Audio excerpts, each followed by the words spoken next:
الله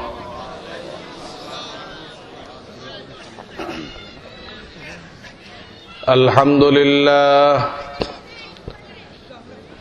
لله نحمده ونستعينه ونستغفره ونؤمن به ونتوكل عليه ونعوذ بالله من شرور أنفسنا ومن سيئات أعمالنا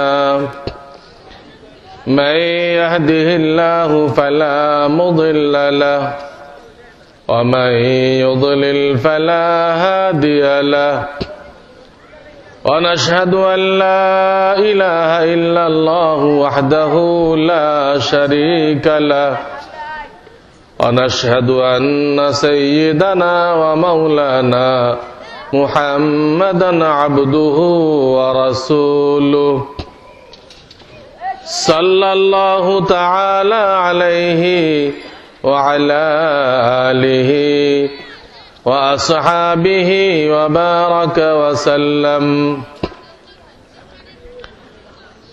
أما بعد فأعوذ بالله من الشيطان الرجيم بسم الله الرحمن الرحيم قل إن كنتم تحبون الله فاتبعوني يحببكم الله ويغفر لكم ذنوبكم والله غفور رحيم وقال تعالى إنا نحن نزلنا الذكر وإنا له لحافظون وقال رسول الله صلى الله عليه وسلم من جعل القرآن أمامه قاده إلى الجنة ومن جعله خلف ظهره ساقه إلى النار صدق الله العلي العظيم وصدق رسوله النبي الكريم ونحن على ذلك من الشاهدين والشاكرين মুআজ্জাজ ও মুহতারাম উলামায়ে কেরাম ও আমার নবীজি সাল্লাল্লাহু আলাইহি সাল্লামের সুন্নতের আশিক কোরআন কারীমের আশিক মুসলমান ভাইরা, আল্লাহ রাব্বুল আলামিন বড় মেহেরবানি করে এই শীতের রাত্রে, গভীর রাত্রে আমাদেরকে এই দ্বীনি মাহফিলে হাজির থেকে দ্বীনের কিছু কথা শোনার তৌফিক দান করেছেন, আলহামদুলিল্লাহ।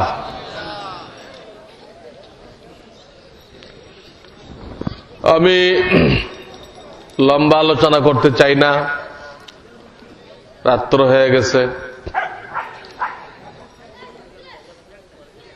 এই জন্য নির্দিষ্ট 2-3টা বিষয় নিয়ে সংক্ষিপ্ত আলোচনা করব ইনশাআল্লাহ। প্রথমে যে কথা বলে রাখতে চাই যে আমি এই ঢাকা থেকে এখানে কেন এসেছি। 5 ঘন্টা জার্নি করে আপনাদের খেদমতে হাজির হয়েছি। কেন আসছি এটা প্রত্যেকটা মুসলমানের জানা থাকার দরকার। আমরা এখানে একটা আয়াতের হুকুম পালন করার জন্য, একটা আয়াতের যে দাবি, এই দাবি আদায় করার জন্য আপনাদের খেদমতে আসছি, কোন হাদিয়ার জন্য না। আমাদের পীর ও মুর্শিদ বলেছেন ওয়াজ মাহফিল এটা দ্বীনের দাওয়াত, দাওয়াতি কাজের হাদিয়া হয় না। মাদ্রাসায় পড়ায় বেতন নেওয়া জায়েজ,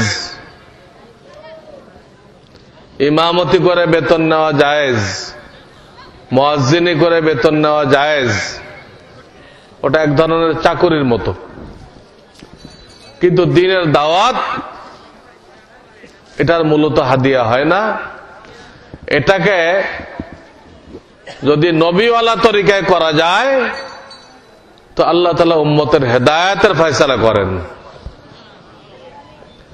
আর যদি এটার উপরে আমরা বিনিময়ের আশা করি, হাদিয়া তোফা নেই, তো আমাদের কিছু ফায়দা তো হবে, কিন্তু উম্মতের মধ্যে পরিবর্তন আসবে না, হেদায়েত আসবে না।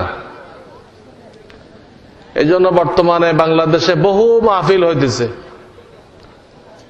20,000 30,000 টাকা চুক্তি করে করে বক্তা না হইতেছে। কোন কোন এলাকায় সারা রাত বয়ান হইতেছে, কিন্তু রেজাল্ট জিরো, রেজাল্ট জিরো। বরং আরো গুমরাহি আসতেছে, কারণ এইসব বক্তারা বক্তৃতা করার সময় সে নিজেই অডিও ভিডিও নিয়ে আসে। এটা পাবলিক পর্যন্ত জানে যে এইভাবে হাউস করে ছবি তোলা হারাম। হাউস করে একটা হলো ঠেকায় পড়ে তুললেন, হজে যাবেন পাসপোর্ট বানাইতে হবে, পাসপোর্ট কি ছবি ছাড়া হবে? এখানে অপারগতা আছে, এটা ভিন্ন কথা। তো আমি বয়ান করতেছি, আমার পুরো বয়ানটা আমার ছবি সহ এটা অডিও ভিডিও করা হবে, এইখানে কি ঠেকা আছে? কোন ঠেকা আছে? এইগুলো হইতেছে স্পষ্ট গুমরাহি, গুনাহে কবিরা। অথচ এই ধরনের বক্তা দাওয়াত দেওয়া হইতেছে, আবার শ্রোতারাও শুনতেছে। উচিত ছিল উঠে চলে যাওয়া। এই বক্তৃতা দ্বারা মানুষের ঈমান নষ্ট হবে, মানুষের ভিতরে গুমরাহি আসবে, কোন হেদায়েত আসবে না। কিন্তু পাবলিকও বসে আছে, হুজুররাও দাওয়াত দিচ্ছে, তো এইগুলোর দ্বারা কি হেদায়েত আসবে? এই জন্য দেখা যাইতেছে জলসার আগের দিন যে গুমরাহের ভিতরে ছিল, ঈমান কি জিনিস জানে না, নামাজ কেমনে পড়তে হবে জানে না, হালাল হারাম জানে না, কাফন দাফন জানে না, যা চালু আছে প্রায়টাই সুন্নতের বরখেলাফ। এইগুলোর কোন ইসলাহ হইতেছে না, কিছু কিসসা কাহিনী, রং তামাশা, এই লো ওয়াজ মাহফিল, কি হেদায়েত আসবে? এই জন্য উলামায়ে কেরামকে অনেক কোরবানি করতে হবে। আমার শায়েখ পীর সাহেব বলেছেন, তোমরা মাদ্রাসার যে বেতন পাও এটা দিয়ে কষ্ট করে চলো, মসজিদে দ্বারা ইমামতি করো, কষ্ট করে চলো, কিন্তু মানুষের সামনে যে ওয়াজ করবা এটা দাওয়াত, এটা আল্লাহর হস্ত করো, আল্লাহর জন্য রেখে দাও, এটার বিনিময় আল্লাহ থেকে নিও। তাহলে তোমার ওয়াজের দ্বারা মুসলমান ভাইদের মধ্যে হেদায়েত আসবে। এটাই কোরআনে বারবার নবীদের জীবনের মধ্যে বলা হয়েছে। প্রত্যেক নবী তারা দাওয়াত দিয়েছেন এবং এই কথাটা জানাই দিয়েছেন, লা আসআলুকুম আলাইহি মিন আজর ইন আজরিয়া ইল্লা আলাল্লাহ। হে আমার উম্মত, আমি যে তোমাদেরকে দ্বীনের দাওয়াত দিচ্ছি, আল্লাহর কথা বুঝাইতেছি, ঈমান বুঝাইতেছি, এই দাওয়াতের কোনো বিনিময় তোমার থেকে নিব না। আমি এই দাওয়াতি কাজের বিনিময় আমার আল্লাহ থেকে নিব। এই আয়াতটা একবার না বারবার আসছে। বিভিন্ন নবীর কথা বলতে যায় আল্লাহ এই আয়াতটা আল্লাহ তাআলা কোরআনে বয়ান করেছে। এইভাবে যদি আমরা বলতে পারি আর আপনারা মনোযোগ দিয়ে শুনতে পারেন, তাহলে আল্লাহ হেদায়েতের ফয়সালা করে দিবেন। আমাদের জীবনের মোড় আখিরাতমুখী হয়ে যাবে, জান্নাতমুখী হয়ে যাবে। আল্লাহ আমাদেরকে তৌফিক দান করেন। আমি আসছি কেন? কোরআনে কারিমে একটা আয়াত আছে, ইন্নাল্লাহা ইয়ামুরুকুম আন তুআদ্দুল আমানাতি ইলা আহলিহা। 4 পারা এই আয়াতখানা আছে। এই আয়াতের তরজমা হলো, আল্লাহ তাআলা নির্দেশ দিচ্ছেন হে আলেমগণ, তোমরা আমানত পাওনাদারের কাছে পৌঁছায় দাও। আয়াতের সহজ সরল তর্জমায় ওলামায়ে কেরামকে বলা হইতেছে, হে ওলামা, নায়েবে রাসূল, তোমরা আমানত পাওনাদারের কাছে পৌঁছায় দাও। আমানত কি? পাওনাদার কে? হযরত মাওলানা ইদ্রিস কান্দলবী রাহমাতুল্লাহ আলাইহি শাইখুত তাফসীর ছিলেন। ওনার যে মারিফুল কোরআন আছে সেখানে উনি লিখেছেন যে ফরজে আইন পরিমাণ এলেম, ফরজে আইন পরিমাণ এলেম, এটা হলো আমানত। এলেমের দুটা স্তর আছে। একটা স্তরকে বলা হয় ফরজে কিফায়া, হাফেজ হওয়া, মাওলানা হওয়া, মুফতি হওয়া। ওটা কি? ফরজে কিফায়া। আপনারা আওয়াজ করেন, এতে ঘুমও দূর হবে এবং আমিও বুঝতে পারবো যে আমার কথা আপনারা বুঝতেছেন। আপনি সব চুপচাপ বসে থাকেন তাহলে মনে হয় যে কোনো কবরস্থানে বয়ান হইতেছে। তো কবরস্থানে বয়ান হলে কবরের বাসিন্দারা কিছু জবাব দিতে পারবে? সুবহানাল্লাহ, আলহামদুলিল্লাহ পড়তে পারবে? এই জন্য আওয়াজ করবেন। এলেমের দুটাই স্তর, মাওলানা মুফতি হওয়া ফরজে কিফায়া, আর 5টা বিষয় আছে এর এলেম অর্জন করা, এটা ফরজে আইন, প্রত্যেকের জন্য বাধ্যতামূলক। তো পরে আমি কিছুটা ব্যাখ্যাও দিব, এখন শুধু হেডিং করে রাখেন। ঈমান ঠিক করা, বলেন ঈমান ঠিক করা, ইবাদত বন্দেগী নবীজির সুন্নত অনুযায়ী করা, রিজিক হালাল রাখা, বাপমা সহ বান্দার হক আদায় করা, অন্তরের 10টা রোগের চিকিৎসা করে আত্মশুদ্ধি করা। কয়টা হয়েছে? 5টা। কোরআনে কারিমের সূরা বাকারা 2য় পারা 177 নম্বর আয়াতে এই 5টা বিষয় আল্লাহ তাআলা বলে দিয়েছেন। সূরা বাকারা 2য় পারা 177 নম্বর আয়াত, লাইসাল বিররা আন তুওয়াল্লু উজুহাকুম কিবালাল মাশরিকি ওয়াল মাগরিব ওয়ালাকিন্নাল বিররা মান আমানা বিল্লাহি ওয়াল ইয়াউমিল আখিরি ওয়াল মালাইকাতি ওয়ান নাবিয়্যিন। এই আয়াতের মধ্যে পুরা ফরজে আইন ইলম কাকে বলে তার সারমর্ম আল্লাহ তাআলা বলে দিয়েছেন। এই 5টা বিষয়ের এলেমকে কি বলা হয়? ফরজে আইন। এইটাকে ওই আয়াতে বলা হয়েছে আমানত। উলামায়ে কেরামকে আল্লাহ বলতেছেন আমানত পাওনাদারের কাছে পৌঁছায় দাও। আমানত বুঝলাম না সবাই আমরা? এই 5টা বিষয়ের এলেমকে বলা হয় আমানত। পাওনাদারকে আপনারা যারা মাদ্রাসায় পড়ে মাওলানা মুফতি হইতে পারেন নাই, আপনারা কি পাওনাদার। তো আল্লাহ তাআলা উলামায়ে কেরামকে দায়িত্ব দিচ্ছেন, প্রত্যেক আলেমকে দায়িত্ব দিয়েছেন যে তুমি মাদ্রাসা নিয়ে বসে থাকলে হবে না, মসজিদ নিয়ে বসে থাকলে হবে না, তোমাকে সাধারণ মুসলমানের কাছে পৌঁছতে হবে। নবী আলাইহিস সালাম যেমন বিভিন্ন মহল্লায় গেছেন, বিভিন্ন বস্তিতে গেছেন, যে তাদেরকে দ্বীনের দাওয়াত দিয়েছেন, তোমাকেও মাঝে মধ্যে মসজিদ ছাড়তে হবে, মাদ্রাসা ছাড়তে হবে, জনগণের সামনে যায় তোমার এলেমের মধ্যে তাদের কিছু পাওনা আছে, ওই পাওনাটা শোধ করতে হবে। বুঝতেছেন আমার কথা? ওই পাওনা শোধ করার জন্য আসছে। ঢাকার থেকে এখানে হাদিয়া নিতে আসে নাই, বাহবা নিতে আসে নাই। সব আলেমের এলেমের মধ্যে মুসলমানদের পাওনা আছে। তা আমি বাংলাদেশ তো ছোট্ট একটা দেশ, আপনাদেরই সন্তান, আমার এলেমের মধ্যে পাওনা আছে। যত আলেম বসা আছে সকলের এলেমের মধ্যে আপনাদের পাওনা আছে, কিন্তু আপনারা জানেন না। আপনাদের পাওনা আছে এই কথাটা আপনারা জানেন না। জানলে তো চেয়ে নিতেন, জানলে তো চেয়ে নিতেন। কিন্তু পাওনাদা যদি না জানে, পাওনাদা যদি ভুলে যায়, তাহলে কি পাওনা মাফ হয়ে যায়? বলেন তো। পাওনাদার ভুলে গেছে, অনেকদিন হয়ে গেছে তো ভুলে গেছে। আপনি বলেন নাই আপনার কাছে অমুক লোক 500 টাকা পাবে, আপনি বলেন নাই, তো ও ভুলে যাওয়ার দরকার চায় না, আর চায় না। কারণ কি মাফ হয়ে গেল? এটা কখনো মাফ হবে না। কিন্তু আপনারা যদি না চান, এ তো মাফ হবে না। আমাদের এটা পৌঁছাইতেই হবে, না পৌঁছাইলে আল্লাহ তাআলা পাকড়াও করবেন। ধনীকে ধন দিয়েছেন আল্লাহ, গরিবের কাছে পৌঁছানোর দায়িত্ব দিয়েছেন। গরিব আসবে না, গরিব ধনীর বাড়িতে আসবে না, নিষেধ। ইসলামে ভিক্ষা নিষেধ। যাকে ধন দেওয়া হয়েছে তিনি পৌঁছাইবে।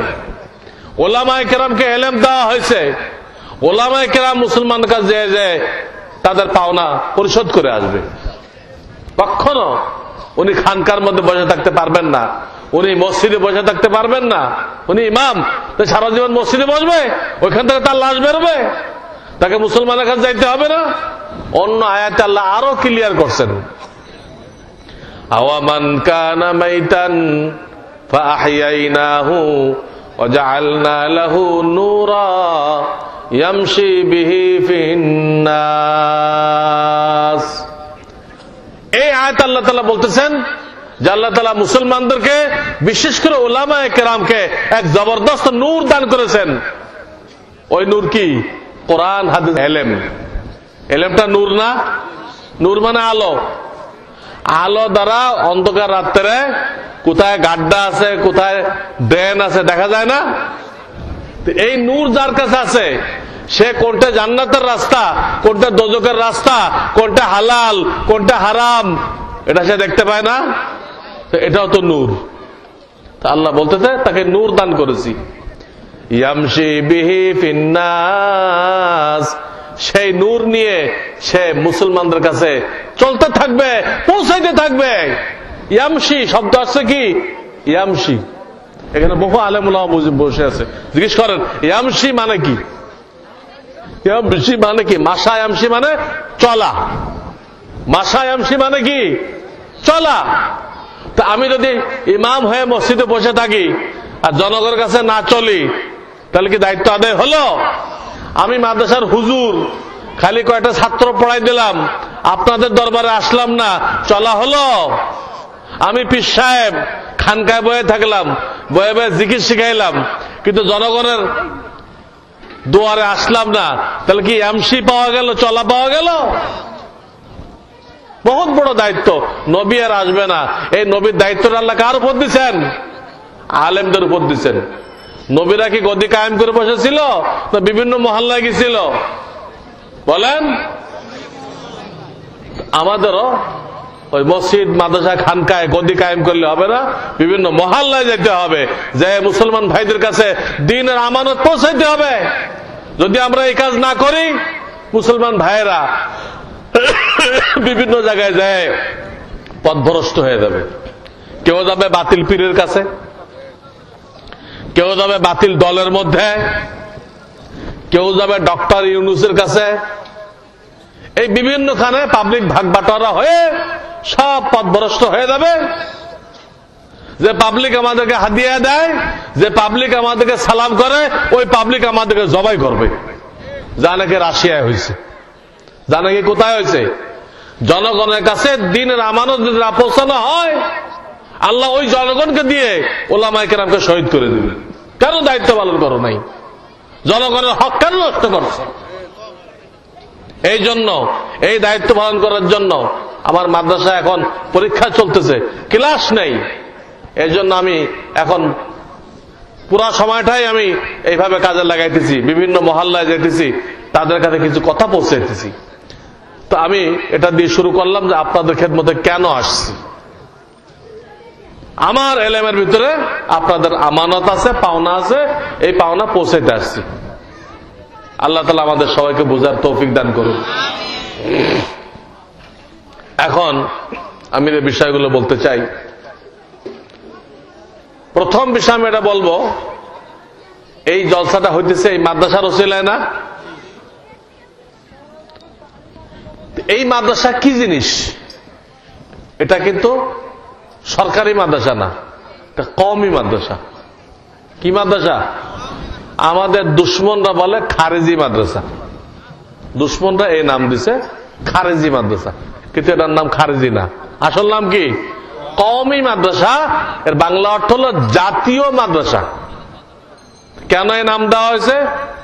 মুসলমানদের টাকা নেওয়া হয়, মুসলমানদের সন্তান নেওয়া হয়, নিয়ে মুসলমানদের সন্তানদেরকে নায়েবে রসুল বানাই দেওয়া হয়। এর ওসিলায় মুসলমান জাতি দুনিয়াতে টিকে থাকে। মুসলমান কওম এই মাদ্রাসার ওসিলায় দুনিয়াতে টিকে থাকে। যদি কোন দেশে এই মাদ্রাসা না থাকে, ওখানে মুসলমান জাতি খতম হয়ে যাবে, অধপতন হয়ে যাবে, ধ্বংস হয়ে যাবে। কেউ কিছু জানে না, সে দেশের কালেমাটাও সই করে পড়তে জানে না, কোন হালাল হারাম জানে না, জায়েজ না জায়েজ জানে না, একদম বকলম। তো মুসলমান জাতি জাতি হিসেবে টিকে থাকে কিসের ওসিলায়? এই মাদ্রাসার ওসিলায়। দিনের বিভিন্ন লাইনে কাজ হতেছে, কিন্তু যত লাইনে কাজ হোক না কেন, সব লাইনের লোক এখান থেকে তৈরি হয়েছে। করতে তৈরি হয়েছে? হ্যাঁ, যে লাইনে কাজ করেন, হযরত মাওলানা ইলিয়াস রাহমাতুল্লাহ আলাইহি, আল্লাহ ওনাকে জান্নাতুল ফেরদাউসের আলা মাকাম নসিব করুক। উনি কি মাদ্রাসার পড়া লোক না? মাদ্রাসা থেকে দাওরা হাদিস পর্যন্ত পড়েন নাই? দিনের যে কোনো কাজ করতে যাইবেন, আপনার কাছে এলেম থাকতে হবে।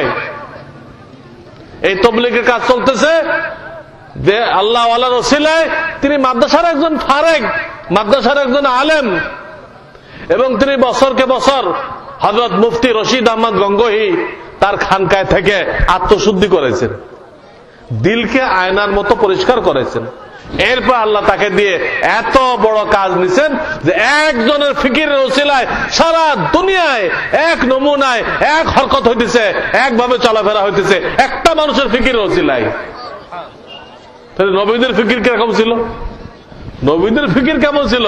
একটা উম্মতের ফিকির যদি এই হয়, নবীদের ফিকির আরো কত জবরদস্ত ছিল।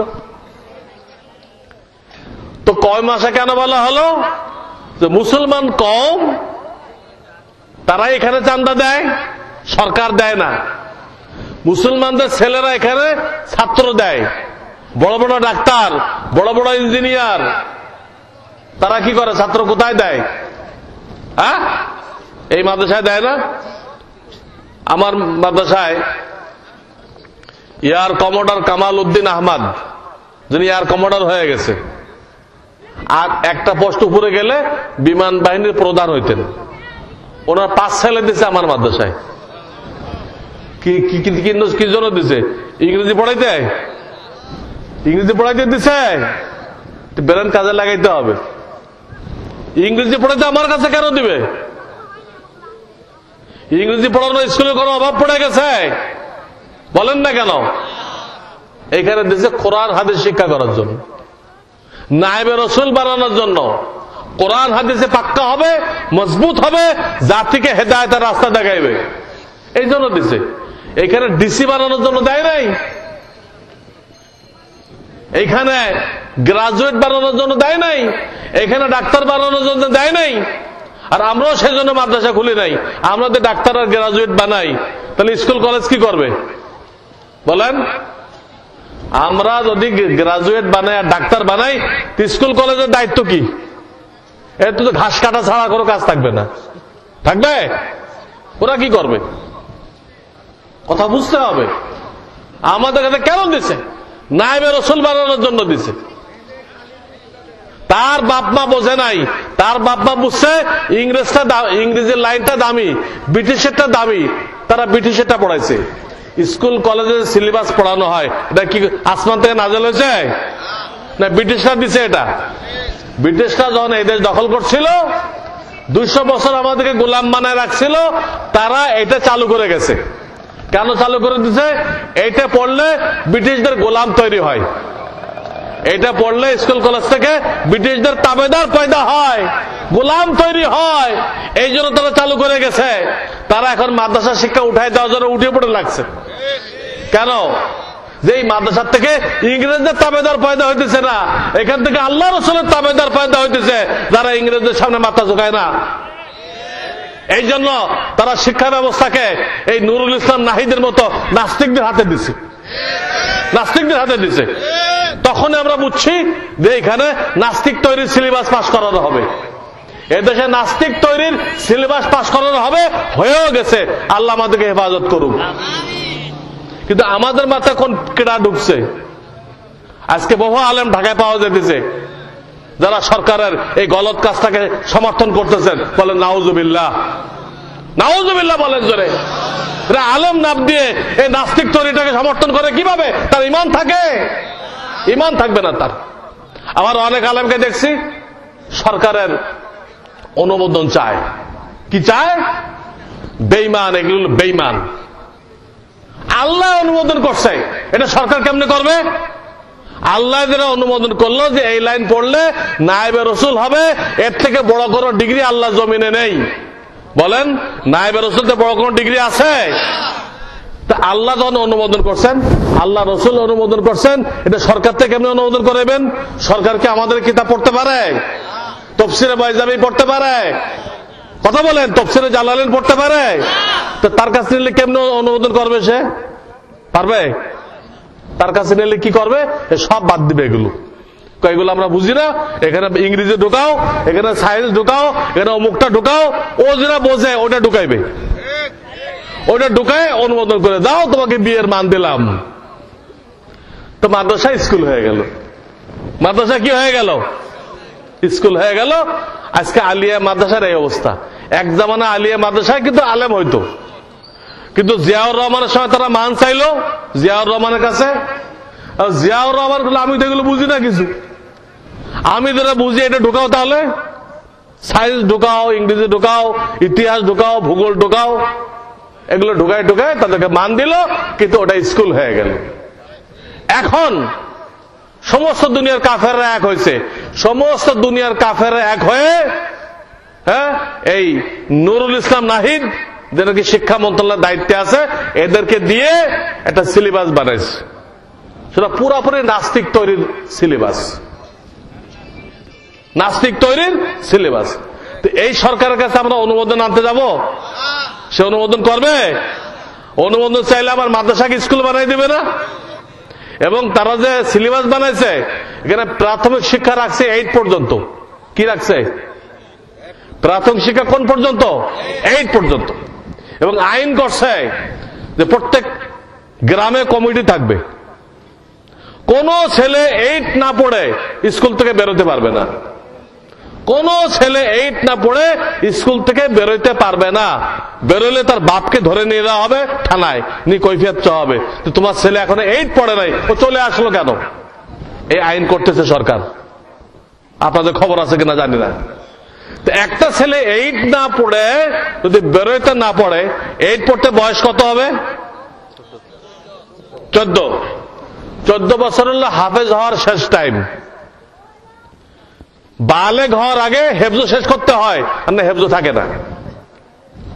হেফজ করতে 3 থেকে 4 বছর লাগে। কত? 3 থেকে 4 বছর। এরা সূক্ষ্মভাবে এমন ষড়যন্ত্র করছে এই শয়তানগুলো, নাস্তিকগুলো। এই নাস্তিকরা এখন পুরো দেশটাকে হিন্দু হিন্দু দেশ বানাই দিচ্ছে।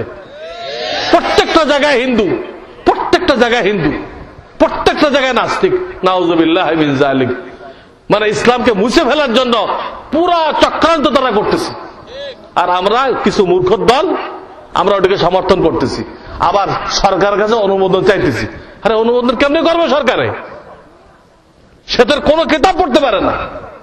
এদের কাছে অনুমোদন চাওয়া আর বলদের কাছে দুধ চাওয়ার পার্থক্য কি বলেন তো? বলদের কাছে দুধ চাইলে, বলদের কিন্তু ছোট ছোট দুধ আছে, আছে না? কিন্তু আপনি যদি দুধ চাই দোয়াইতে আরম্ভ করেন, এমন লাথি মারবে আপনার দাঁত একটাও থাকবে না, আপনার ভাণ্ড পাত্র শেষ। এদের কাছে আপনি স্বীকৃতি চাইবেন, আপনার দাঁত থাকবে না, আপনার মাদ্রাসাও থাকবে না। কিন্তু ব্রেন কাজে লাগাইতে হবে। ওলামায়ে কেরাম জাতির মাথা। মাছের কি বডি আগে পচে না মাথা আছে বা আগে পচে? মাথা আগে বসে। আমার যদি বসিরাত না থাকে, দূরদর্শিতা না থাকে, আমরা তাদের কাছে স্বীকৃতি চাই আর এই নাস্তিক মার্কা শিক্ষাকে সমর্থন করি, এদেশে ইসলাম থাকবে? 8 পর্যন্ত পড়ে আসে, আর ওই ছেলে হাফেজ হওয়ার বয়স থাকবে? তার হাফেজ হওয়ার বয়স থাকবে? তো একটা আলেম কিভাবে সমর্থন করতেছে? তার ঈমান থাকবে? নাউযুবিল্লাহ মিন যালিক। এই সমস্ত আলেম এখন দুনিয়াতে পাওয়া যেতেছে, উলামায়ে সু। এই জন্য তাবলীগওয়ালা বলে যে নামাজ ও কাফেরদের হাতে নষ্ট হবে না, নামাজ নামাজের হাতে নষ্ট হবে। নামাজ কার হাতে নষ্ট হবে? ঠিক এই কওমি মাদ্রাসাগুলো ওই ইংরেজদের হাতে নষ্ট হবে না, কওমি মাদ্রাসা আমরা যারা চালাইতেছি আমাদের হাতে নষ্ট হবে। আমাদের দূরদর্শিতা না থাকার দরুন, আমাদের বেকুবির দরুন এই মাদ্রাসাগুলো একসময় স্কুল হয়ে যাবে, আলিয়া হয়ে যাবে, ধ্বংস হয়ে যাবে। আল্লাহ হেফাজত করুক। আমি বলতেছিলাম কওমি মাদ্রাসা কি? কওমি মাদ্রাসা কি? কোন মিল কারখানা এক্সপার্ট ছাড়া চলতে পারে? এক্সপার্ট যা নষ্ট হবে উনি ঠিক করে দিবে, এই ছাড়া কোন কলকারখানা চলে? চলবে না। আজকে একটা যন্ত্র নষ্ট হবে, ঠিক করার কেউ নেই। কালকে আর একটা নষ্ট হবে, ঠিক করার কেউ নেই। এই করতে তো মিল কি হয়ে যাবে? বন্ধ হয়ে যাবে। তাহলে কি বোঝা গেল? এক্সপার্ট ছাড়া কোনো কিছু চলে না। এই কওমি মাদ্রাসা হলো দ্বীনের এক্সপার্ট তৈরি করার কারখানা, দ্বীনের এক্সপার্ট তৈরি করার কারখানা। এখান থেকে হক্কানি আল্লাহওয়ালা আলেম তৈরি হবে, আর ওই রকম আলেম যতদিন থাকবে ততদিন মুসলমানরা ঈমান নিয়ে, ইসলাম নিয়ে কায়েম থাকতে পারবে। আর যখন এক্সপার্ট থাকবে না, সব আনাড়ি, কোরআনে তরজমা করতে পারে না, ফতোয়ার কিতাব বোঝে না, এই আনাড়ি যখন হবে গলত ফতোয়া দিবে, উম্মত গুমরাহ হয়ে যাবে। আনাড়ি লোক যদি পয়দা হয় মাদ্রাসা থেকে, এরা গলত ফতোয়া দিবে, না জায়েজকে জায়েজ বলবে, এরকম নাস্তিক মার্কা সিলেবাসকে সমর্থন করবে। তখন মুসলমানরা কি হয়ে যাবে? ধ্বংস হয়ে যাবে। তাহলে আপনারা কি বুঝলেন? কওমি মাদ্রাসা হলো ইসলামের ব্যাপারে এক্সপার্ট তৈরি করার কারখানা। আমরা আপনাদের ছেলে নিয়েছি, ওই ছেলের জীবন আমাদের কাছে আমানত। ভর্তি করছেন না ছেলে এখানে? ওই ছেলের জীবন আমাদের কাছে আমানত। আমরা যদি হক্কানি আলেম না বানাইতে পারি, আল্লাহওয়ালা আলেম না বানাইতে পারি, আল্লাহ আমাদেরকে ছাড়বেন না, সোজা দোজখে পাঠাই দিবেন। তুমি দাওয়াত খাই বানাইছো, আরে ছেলেগুলোর জীবন নষ্ট করছো, আল্লাহ মাফ করবেন না, কখনো মাফ করবেন না। পরিষ্কার কথা, এখানে এক্সপার্ট তৈরি করার কারখানা। এখানে কোন বেকুব কি আছে ডাক্তার বানানোর জন্য দেয়? এরকম কোন বেকুব দেখাইতে পারবেন? আন্তর্জাতিক বেকুব, ইন্টারন্যাশনাল বেকুব দেখাইতে পারবেন? ইঞ্জিনিয়ার বানানোর জন্য কেউ দেয় এখানে? ইঞ্জিনিয়ারের ছেলে এখানে কেন দিচ্ছে? কোরআন হাদিসে এক্সপার্ট বানানোর জন্য। আমি বললাম যে এয়ার কমোডর কামাল উদ্দিন আহমদ, যার ভাই ছিল জামাল উদ্দিন আহমদ, বিমান বাহিনীর প্রধান, তার ভাইয়ের কথা বলতেছি। 5টা ছেলে 500টা এই লাইনে দিছে। কেন দিছে? তার বাপে বুঝছিল যে ইংরেজি পড়ানো দামি লাইন। তার বাপে কি বুঝছিল? ইংরেজি পড়ানো এটা হলো দামি, তো ওই লাইনে দিছিল। উনি ওই লাইনে এয়ার কমোডর হয়ে গেছে। কিন্তু এয়ার কমোডর হওয়ার পরে উনি তবলিগে যাতায়াত করতেন। তবলিগ কিন্তু মোবাইল মাদ্রাসা, ওটা একটা মাদ্রাসা। ওইখানে যাওয়ার কারণে উনি বুঝতে পারলেন যে আমার বাপ মা আমাকে যেটা পড়াইছে এটা দামি লাইন না, এটা ইসলামের দুশ্মনদের লাইন। দামি লাইন হলো আল্লাহ লহে মাহফুজ থেকে যেটা নাজেল করছে, আল্লাহ লহে মাহফুজ থেকে তার নবীর উপর যেটা নাজেল করছে, এটা হলো দামি লাইন। এই কথা বুঝতে পেরে উনি ওনার 500টা ছেলে কোথায় দিচ্ছেন? মাদ্রাসায় দিচ্ছেন। ওনার বাপ গলত বুঝছিল, গলত বুঝে ওনাকে ওই লাইনে দিছিল। আল্লাহ ওনাকে তবলিগওয়ালাদের ওসিলায় সহি বুঝ দান করছে। সহি বুঝ দান করার দরুন উনি ওনার সবগুলো ছেলে কোথায় দিচ্ছেন? মাদ্রাসায় দিচ্ছেন। আমরা তো একটা মাদ্রাসায় দেই, একটা স্কুলে দেই, হ্যাঁ, নানান দিক ছড়াই দেই, কিন্তু এটা করেন নাই উনি। সবগুলো কোথায় দিচ্ছেন? আলেম মানে দিচ্ছেন। এবং তারা এখন আমেরিকাতে এক এক প্রদেশে দিনের খেদমত করতেছে, খেদমত করতেছে। তবলিগের ওসিলায় আল্লাহ ওনাকে সহি বুঝ দান করছেন। আমি আরেকজনের কথা বলি, প্রফেসর হামিদুর রহমান, ঢাকাতে বুয়েট শুনছেন? বুয়েট, ঢাকায় যারা নাকি যন্ত্র কৌশল ইলেকট্রিক বিশ্ববিদ্যালয় যারা, এটার লেকচারার প্রফেসর হামিদুর রহমান। ওনার 5 ছেলে, ওনার 5 ছেলেকে আমার মাদ্রাসায় দিচ্ছে। উনি বুয়েটের প্রফেসর, 500 ছেলেকে মাদ্রাসায় দিছে এই তবলিগের উসিলায়। তো ওনার এক কলিগ ওনাকে বলছে, প্রফেসর সাহেব, আমি হাসরের ময়দানে আপনার বিরুদ্ধে আল্লাহর কাছে নালিশ করব। কি নালিশ করবা? এই নালিশ করব যে আল্লাহ, ইনি প্রফেসর ছিল কিন্তু একটা ছেলেকেও প্রফেসর বানায় নাই, সবগুলো মৌলবী বানাইছে। কি নালিশ করবে বুঝছেন? যিনি প্রফেসর ছিল কিন্তু একটা ছেলেকেও কি বানায় নাই, প্রফেসর বানায় নাই, সবগুলো হাফেজ আর মাওলানা বানাইছে। এই নালিশটা করব। ওই লোকের জ্ঞান নাই, বুদ্ধি নাই, খালি ইংরেজি পড়ছে। খালি ইংরেজি পড়লে তার মাথায় জ্ঞান হয় না, জ্ঞান হয় কোরআন হাদিস পড়লে। তখন প্রফেসর সাহেব বলেন, তুমি যে নালিশ করবা, এই নালিশ করার ডরে তো আমি সবগুলো মাদ্রাসায় দিছি। তা না হলে একটা স্কুলে দিলে ওইটা হাসরের ময়দানে আমার বিরুদ্ধে নালিশ করতো, আল্লাহ আমার বাপে আমার সবগুলো ভাইরে মাদ্রাসায় দিছিল, আমি কি অন্যায় করছিলাম যে আমার কোন ইংরেজি লাইনে দিল? আমি কি অন্যায় করছিলাম? এই নালিশের ডরে আমি কি করছি? হ্যাঁ, সবগুলো ছেলেরা মাদ্রাসায় দিয়ে দিছি। কাজে এই কওমি মাদ্রাসা কি তৈরি করার কারখানা? কোরআন হাদিসের এক্সপার্ট তৈরি করার কারখানা। এটা যতদিন থাকবে হক্কানি আল্লাহওয়ালা আলেম তৈরি হবে, আমরা দ্বীন ইসলাম নিয়ে কায়েম থাকবো। আর এইটা যেদিন শেষ, আমরাও শেষ। এইটা শেষ, আমাদের অস্তিত্ব শেষ। বুঝছেন এটা কি মাদ্রাসা? কোথায় ছেলে দিচ্ছেন, কোথায় টাকা দেন, চান্দা দেন, এটা আপনাদের জানা থাকতে হবে। এটা সরকারি মাদ্রাসা না, এটা দরকারি মাদ্রাসা। এটা সরকারি মাদ্রাসা না, ওখান থেকে সরকারের কর্মচারী তৈরি হয়, আর এখান থেকে দ্বীন ইসলামের খাদেম তৈরি হয়। এতে কোনো কর্মচারী তৈরি হয় না, দ্বীন ইসলামের খাদেম তৈরি হয়। কোনটা দামি? এটা দামি না আল্লাহওয়ালা তৈরি হয়। এবং এইখানে আমরা যাদেরকে পড়াই, এরা এমন একটা সম্প্রদায়, এদের জন্য ফেরেশতারা পর বিছায় দেয়। আমরা যাদেরকে কোরআন হাদিস পড়াই, বুখারী শরীফের হাদিস, ফেরেশতারা এদের জন্য কি করে? পর বিছায় দেয়। আপনি দুনিয়াতে অন্য একটা শিক্ষা দেখান তো, যে শিক্ষা পড়লে ফেরেশতারা পর বিছায় দেয়, দেখাতে পারবেন? আচ্ছা, আমরা যাদেরকে পড়াই, এদের জন্য আসমান জমিনের সমস্ত মাখলুক দোয়া করে। আসমান জমিনের সমস্ত মাখলুক এই আলেম তালেব ইলমের জন্য দোয়া করে।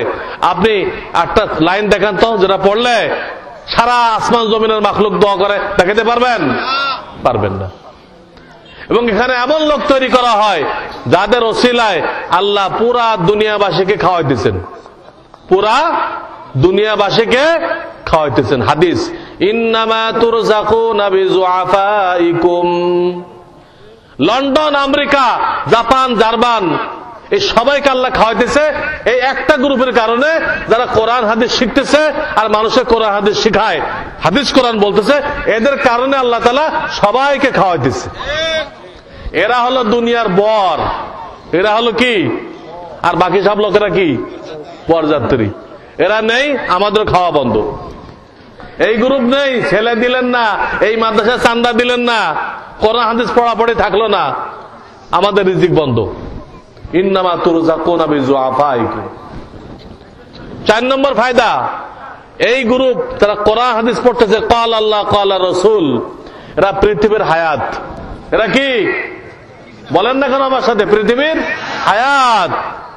এই পড়াপড়ি যতক্ষণ থাকবে ততক্ষণ আল্লাহ তাআলা পৃথিবী ঠিক রাখবেন। এই পড়াপড়ি যখন বন্ধ হয়ে যাবে, তখন বুশের মতো লোক দিয়ে, আর ক্লিনটনের মতো লোক দিয়ে, আর ওবামার মতো লোক দিয়ে যদি দুনিয়া ভরে যায়, আল্লাহ দুনিয়াকে রাখবেন না, কিয়ামত কায়েম করে তছনছ করে দিবেন, খতম করে দিবেন। আল্লাহর কাছে বুশের দাম বেশি না একজন ঠেলা গাড়ি চালানোওয়ালা মুসলমানের দাম বেশি? বুশকে তো আল্লাহ তাআলা চতুষ্পদ জন্তুর থেকে নিম্নমানের করেছেন। আমেরিকার প্রেসিডেন্ট যারা ঈমান আনে নাই, যারা ঈমান আনে নাই, এদেরকে আল্লাহ বলছেন উলাইকা কাল আনাম বাল হুম আদল। এরা চতুষ্পদ জন্তু, তার থেকেও নিকৃষ্ট। চতুষ্পদ জন্তু মালিককে চিনে, কুকুর তার মালিককে চিনে, গরু তার মালিককে চিনে, ঘোড়া তার মালিককে চিনে, চিনে কিনা? কিন্তু এরা এত বড় জানোয়ার, এরা তার খালেক মালিককে চেনে নাই, খালেক মালিককে চেনে নাই। কাজেই এই আলেম তালেব ইলম এরা পৃথিবীর হায়াত। লা তাকুমুস সাআহ, আল্লাহ রাসূল বলেন লা তাকুমুস সাআহ হাত্তা ইউকালা ফিল আরদি আল্লাহ আল্লাহ। যতক্ষণ জমিনে আল্লাহর নাম নেওয়া হবে, আল্লাহর দ্বীন পড়া হবে, ততক্ষণ আল্লাহ তাআলা জমিনকে ঠিক রাখবেন, কিয়ামত কায়েম করবেন না। এই হাদিসের অর্থ। তাহলে এরা কি পৃথিবীর হায়াত। এ তো দুনিয়ায় দেখলেন, আখিরাতে কি কাজে লাগবে এই লোকগুলো? এই লোকগুলো আখিরাতে কি কাজে লাগবে?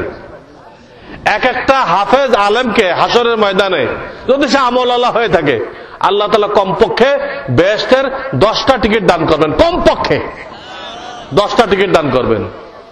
তোমার বন্ধু বান্ধব, আত্মীয় স্বজন, মাদ্রাসার খাদেম, কমিটির সদস্য, দেখো কারা কারা বিপদগ্রস্ত আছে, তাদেরকে এই টিকিট দাও, দিয়ে তুমি সাথে করে বেহেশতে নিয়ে যাও।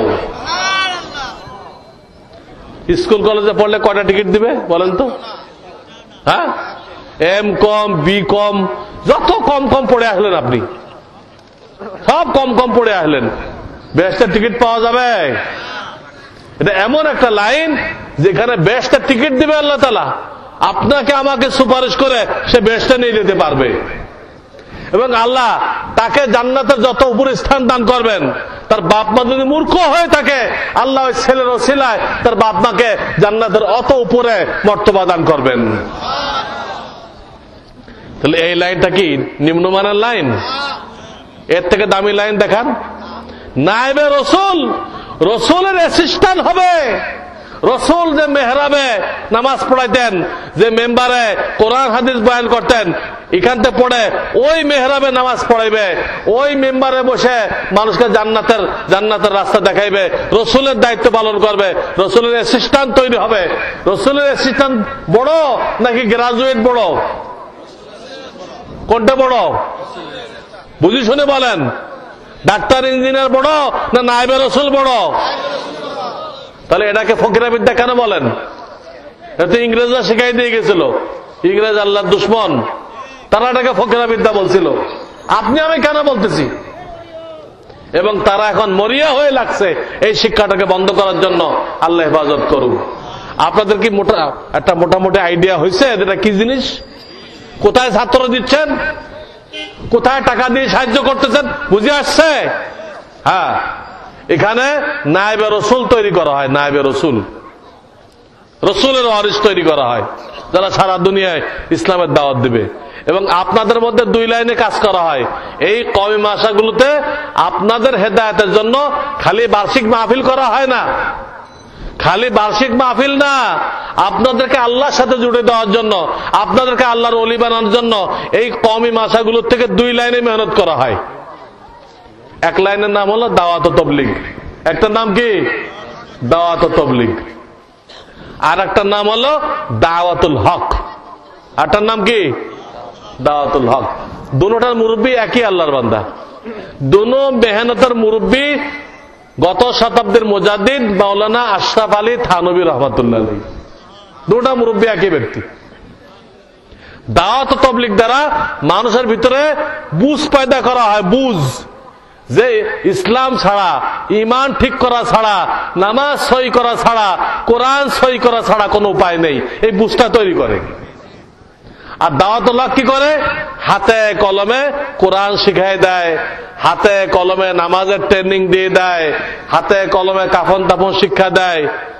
ওখানে বুঝতে পাইতে হলে এলেম শিখতে হবে, ওই এলেমটা শিখানোর ব্যবস্থা কোনটা? দাওয়াতুল হক। এই মাদ্রাসাগুলো বিভিন্ন বন্ধের সময় এখান থেকে ছাত্র শিক্ষক তবলিগে বের হয়, ওই সময় জনগণকে সাথে নিয়ে, ধরেন 10টা জামাত বেরোলো, প্রত্যেক জামাতে আপনাদের 5 জন করে দিবে, নিয়ে সূরা কেরাত সব ঠিক করে দিবে, অনেক মাসলা শিখাই দিবে, বুঝলেন নাই? আবার মাসে একবার ডাকবে আপনাদেরকে, মাসে একবার ডাকবে, দেখে নামাজের ট্রেনিং দিয়ে দিবে, নামাজে হাত কেমনে তুলবেন, এইভাবে হাত তুলতে হবে, দেখতে পাচ্ছেন?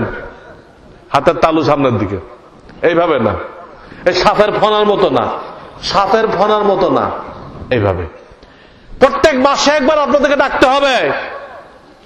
বছরে একটা মাহফিল করে দিল, এটা হবে না, এতে আলেমদের দায়িত্ব আদায় হবে না।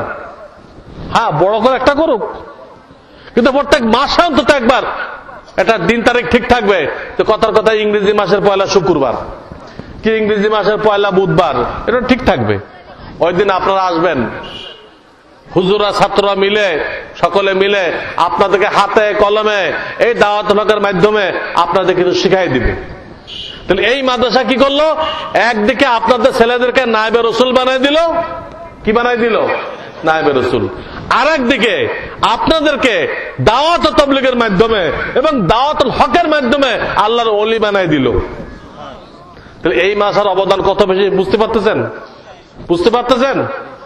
তাহলে আপনারা আসবেন এখানে, এনাদের থেকে টাইম জানবেন যে মাসে কোন তারিখ হবে, ওই তারিখ মতো আপনারা সব জমা হইবেন, হয়ে আপনাদের পাওনা আপনারা নিয়ে নেবেন। আপনাদের পাওনা আমি তো আয়াত দিয়ে প্রমাণ করলাম যে আলেমদের কাছে আপনাদের কি আছে, পাওনা আছে। পাওনা নেওয়ার জন্য আসতে হবে না, এসে উসুল করে নেবেন। আল্লাহ তাআলা আমাদেরকে বোঝার তৌফিক দান করুন। এই কয়েকটা কথা আমি বললাম কি ব্যাপারে, যে এই কওমি মাদ্রাসা কি জিনিস। সবাই আমরা আলিয়া বুঝি, স্কুল কলেজ বুঝি, সরকারিগুলো খুব ভালো বুঝি আমরা, কিন্তু এইটা বুঝি না যে এটা কি জিনিস, এখানে কি তৈরি হয়। এরা কোনো ডিসি হয় না, এসপি হয় না, কি হয়? আরে বাবা, আরে ডিসির বাপ পয়দা হয়, ডিসির বাপ তৈরি হয় এখানে। মাওলানা আশরাফ আলী থানভীকে তার বাপ যখন নাকি মাদ্রাসা লাইনে দিল, কাকে? মাওলানা আশরাফ আলী থানভী। তোমার বাপের বন্ধুরা বললো যে আপনার ছেলে এত বেড়েনি, এর আপনি এই মোল্লাগিরিতে দিলেন, কি হবে? ওরে আপনি যদি এই লাইনে দিতেন স্কুল কলেজে ব্যারিস্টার হয়ে যেত। থানভী স্যার বাপরে বললো তার বন্ধুরা যে আপনার ছেলেটাকে স্কুলে দিলে কি হইতো? ব্যারিস্টার হয়ে যেত। আর আপনি মোল্লাগিরি করতে দিলেন। দেখেন, উনি কিন্তু আলেম ছিল না, থানভীর বাপ কিন্তু আলেম না আপনাদের মতো। উনি বলেন দেখো, আমার ছেলে ব্যারিস্টার হবে না, কিন্তু ব্যারিস্টাররা আমার ছেলের জুতা সেটা করবে। ব্যারিস্টার হবে না, ব্যারিস্টাররা ওনার কাছে এসে হাঁটু গেড়ে বসে থাকবে। আপনারা বসে আছেন আমার সামনে, আমার বাপ যদি আমাকে মাদ্রাসা না দিত, আপনারা আসতেন আমার বয়ান শুনতে? আমি যদি ম্যাট্রিক পাস লোক হইতাম, বিএ পাস হইতাম, আপনারা আমার বয়ান শুনতেন? আরে হুজুর কি কইবে, উনিও বিএ পাস, আমরাও বিএ পাস, সব চলে যেতেন। কিন্তু আমার বাপ আমাকে মাদ্রাসায় দিচ্ছে, আমি মাওলানা হইতেছি, আমি মুফতি হয়েছি, আমি শাইখুল হাদিস হয়েছি, আমি এক আল্লাহওয়ালার কাছে গেছি। এই কারণে আপনারা আমার অশোনার জন্য আসছেন। এই কথাটাই বলছিলেন যে আমার ছেলে ব্যারিস্টার হবে না, কিন্তু ব্যারিস্টাররা আমার ছেলে জুতা সুতা করবে, বাস্তবে করছেও তাই। বুঝতে হবে কি জিনিস। এই মাদ্রাসা সম্পর্কে দু চারটে কথা বললাম, এতে বুঝে আসে যেটা আমরা বেকার তৈরি করতেছি না। আমরা এই মাদ্রাসা খুলে বেকার তৈরি করতেছি না, সবচেয়ে দামি মানুষ তৈরি করতেছি, সবচেয়ে দামি মানুষ তৈরি করতেছি।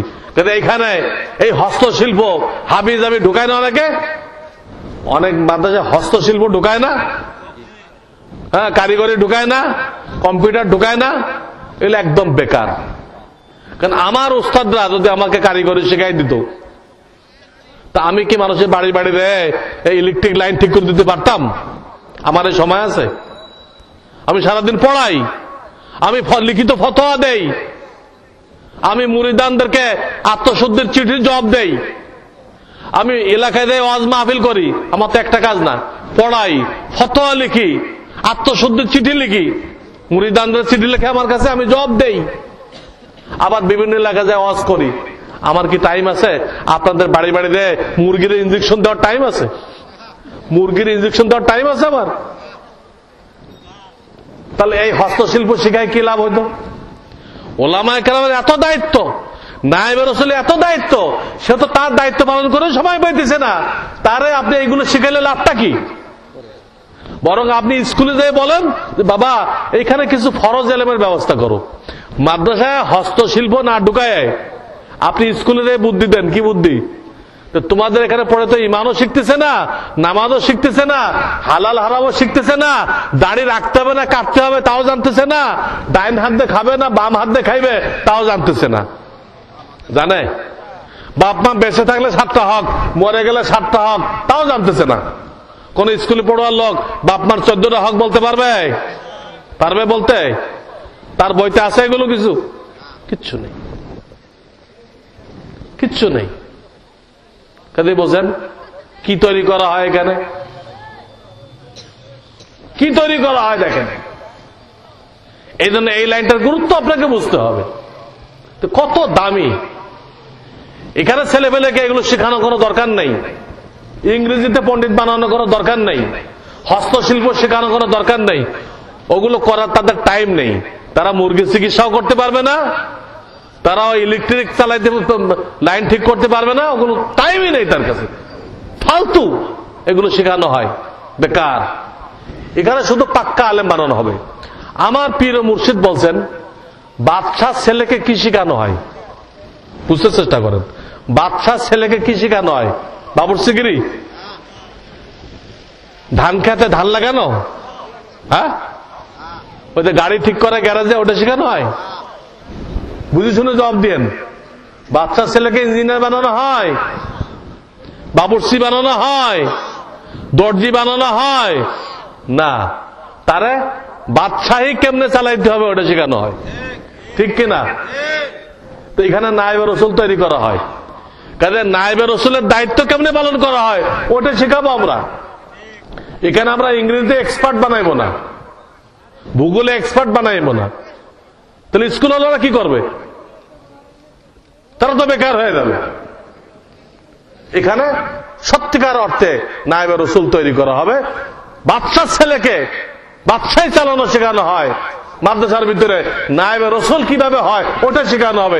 এখানে আপনারা এগুলো আশা করবেন না, যে আশা করবে তার ইমান নেই, তার ইমান নষ্ট হয়ে গেছে।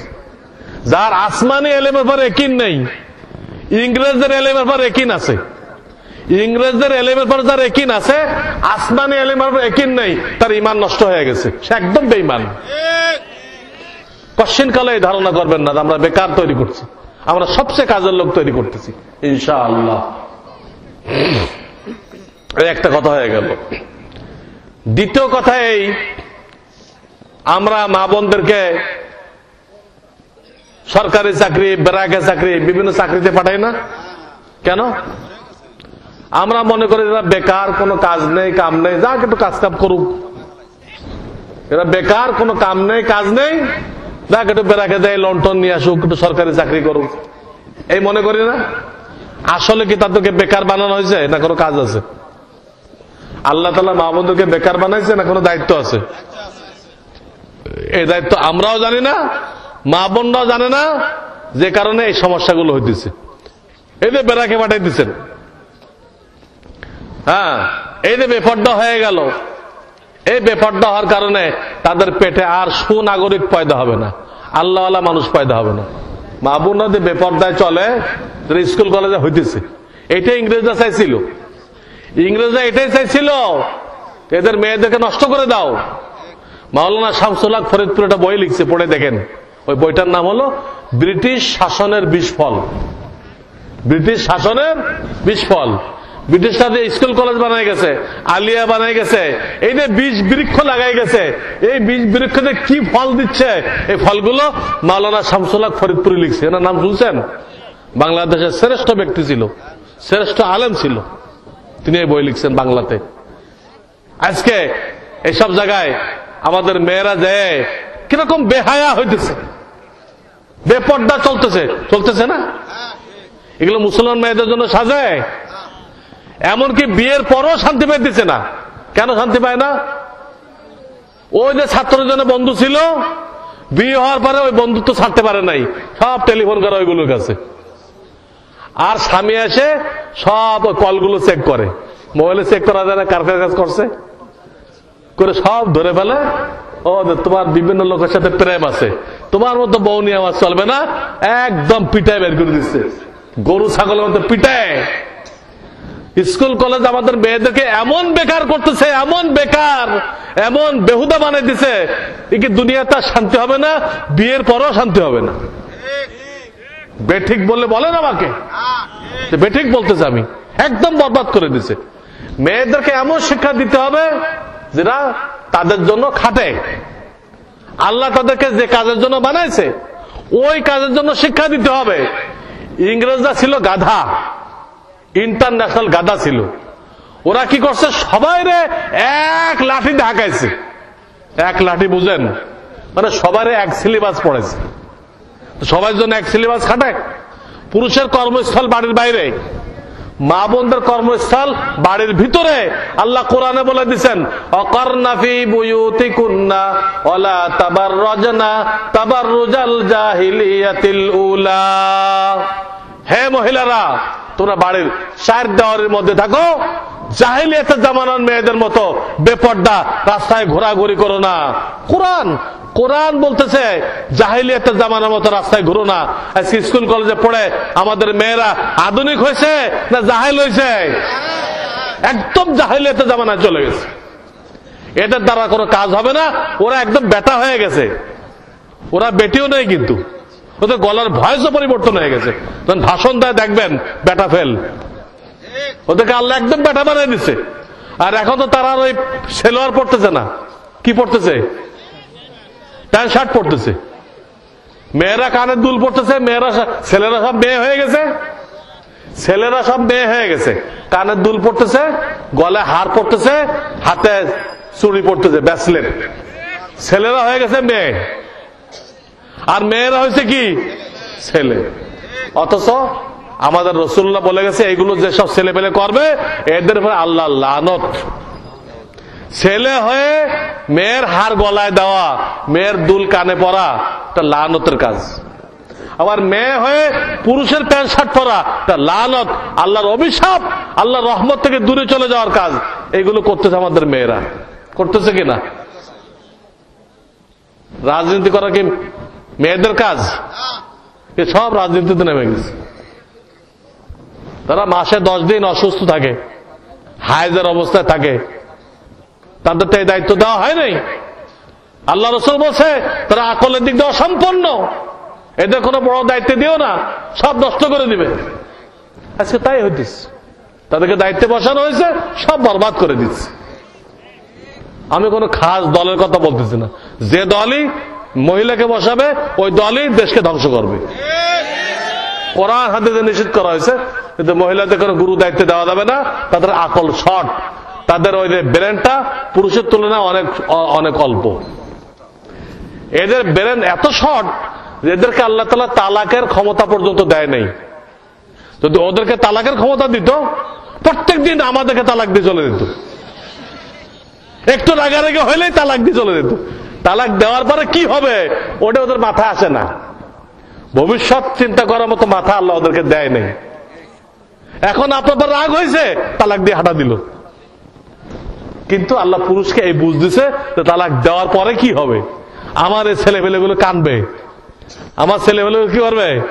কানবে। আল্লাহ আমার মার কেন তালাক দিলেন, আমার খানা পাক কে করে দিবে, আমার বন্ধু বান্ধবরা সব রাগ হয়ে যাবে, তুই কি কাজটা করলা, বউরে তালাক দিলা কেন?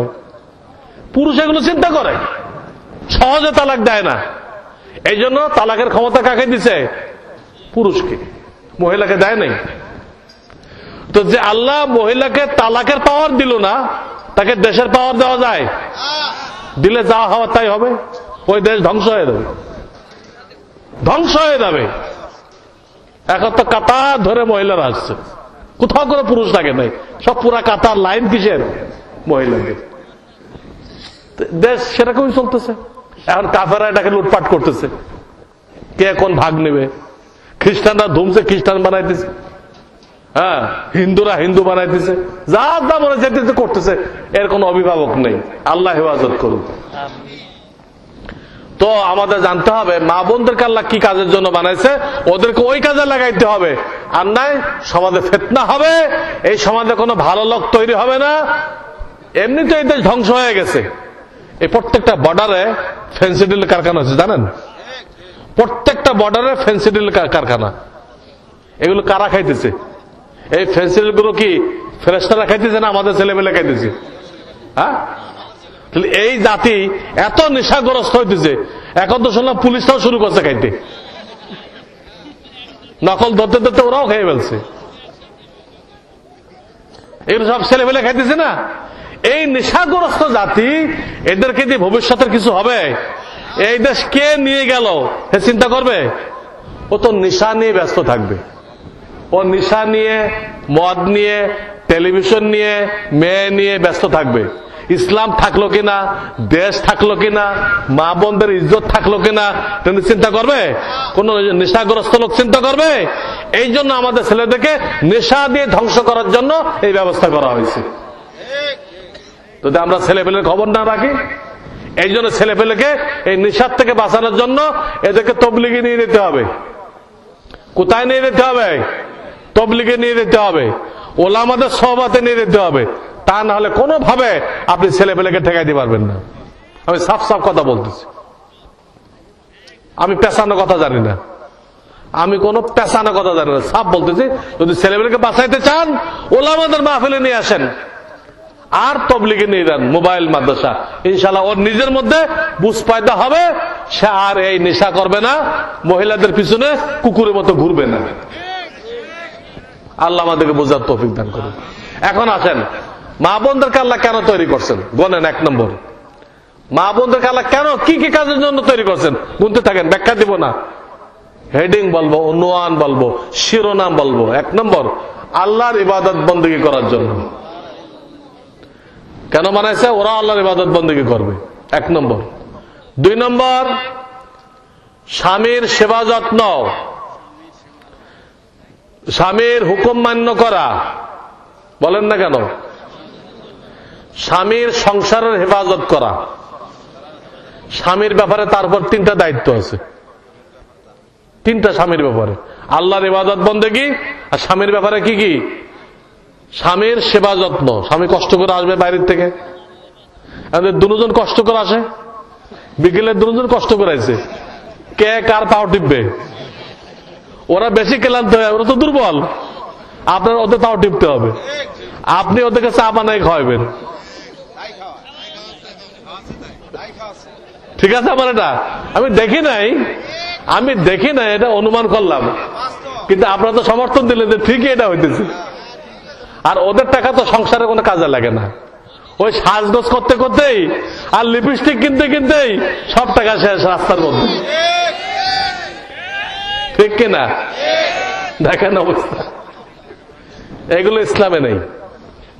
কাজেই আপনি বাইরের থেকে কষ্ট করে আসবেন, একজন মেহনত করবে, আল্লাহ একজন রসিলায় পুরো পরিবারকে পালবে। আমাদের আল্লাহ কি দুর্বল না শক্তিশালী? তিনি একজন মেহনত করলে সবারই খাওয়াইতে পারে না? কিন্তু আমরা যে একদম বউরে নামাইছি, মেয়েরে নামাইছি, বেটার বউরে নামাইছি, তো মরা আল্লাহ হয়ে গেল আমাদের। বলেন নাউজুবিল্লাহ। কেউ তো মনে হয় আমার আল্লাহ হলো মরা, তাহলে তার বউও নামাইতে হবে, মরা আল্লাহ তো আল্লাহ তো সবাই খাওয়ান দিতে পারবে না, তো বউও নামাইতে হবে, মেয়েও নামাইতে হবে, বোনও নামাইতে হবে, বেটার বউ নামাইতে হবে, মরা আল্লাহ। একটা ঘটনা শুনলে বুঝবেন। এক লোক গেছে শাইখুল হাদিস জাকারিয়া রহমাতুল্লাহর কাছে, কি জন্য? উনি আমেরিকা যাবেন চাকরি করতে। কোথায় যাবে? ওনার কোনো হালাল রেজেকের ব্যবস্থা হলো না, উনি এখন আমেরিকা যাবে চাকরি করতে। তো শাইখুল হাদিস মাওলানা জাকারিয়া রহমাতুল্লাহ, নাম শোনেন নাই?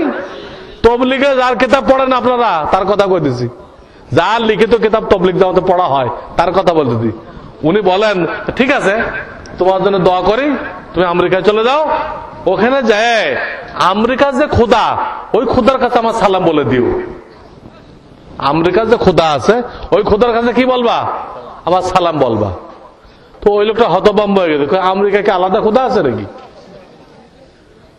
নিশ্চয় আছে, আলাদা খোদা না হয়তো তুমি যদি এক খোদাকে মানতে, তো ওই খোদা তো যে কোনো জায়গায় রেখে তোমাকে রিজিক দিতে পারে, তোমাকে কাফেরের দেশে দেওয়ার কি দরকার? মানে হালাল খাবার পাওয়া যাবে না, হালাল রুজি পাওয়া যাবে না, পর্দা পুষিতা করা যাবে না, মেয়ে যদি আরেকজনের সাথে প্রেম করে মেয়েরে কিছু বলা যাবে না, এই দেশে যাওয়ার দরকারটা কি? নিশ্চয় তোমার মাথায় বাংলাদেশের খোদা গরিব আর আমেরিকার খোদা ধনী, আমেরিকা কেন যাইতেছো তুমি? অর্থাৎ সেই লোকের ইমানের ভিতর ত্রুটি ছিল, ওই লোক ইমানের ভিতর ত্রুটি ছিল, চিল্লা দেয় নাই, ইমান শেখে নাই, এখন তার বিশ্বাস যে আমেরিকায় গেলে অনেক পয়সা পাওয়া যাবে। অর্থাৎ আমেরিকার খোদাও যে, বাংলাদেশের খোদাও সে। তো আমাদের আল্লাহ শক্তিশালী, তিনি একজনের ওসিলায় সবাইকে পালতে পারে। একজন ওসিলায় হাজারো লোক আছে, একজনও মেহনত করতেছে না।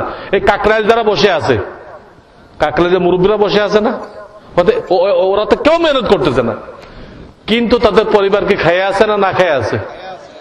তো একজনও মেহনত করতেছে না, তার পরিবার খাইয়ে আছে। যাই দেখেন, সেখানে আপনি একা মেহনত করলে আল্লাহ আপনার পরিবারকে পালতে পারবে না? কেন মহিলা দেখেন না, মা বাবুরা মহিলাদের কাজ না এটা? দেখেন মহিলাদের কাজ কি? স্বামীর সেবা যত্ন, স্বামীর হুকুম মান্য করা, স্বামীর সংসারের হেফাজত করা, এই তিনটা স্বামীর উপরে। সামনে বাড়েন। তার আর একটা দায়িত্ব হলো সন্তানদেরকে কোরআন এবং নবীজির সুন্নত শিক্ষা দেওয়া। সন্তানরা বড় হয় কার কাছে? বাপ তো বাইরে বাইরে থাকে, বড় হয় কার কাছে? মায়ের কাছে। মেয়েরা তো বিয়ে হওয়া পর্যন্ত মায়ের কাছে থাকে, আর ছেলেরা 7-8 বছর বয়স হওয়া পর্যন্ত মায়ের আঁচলের নিচে থাকে। এই টাইমটা একটা মা যদি ডেলি অল্প অল্প করে শিখায়, তাকে কোরআন পড়াই দিতে পারবে না আর নবীজির সুন্নত গুলো শিখাইতে পারবে না? বলেন তো।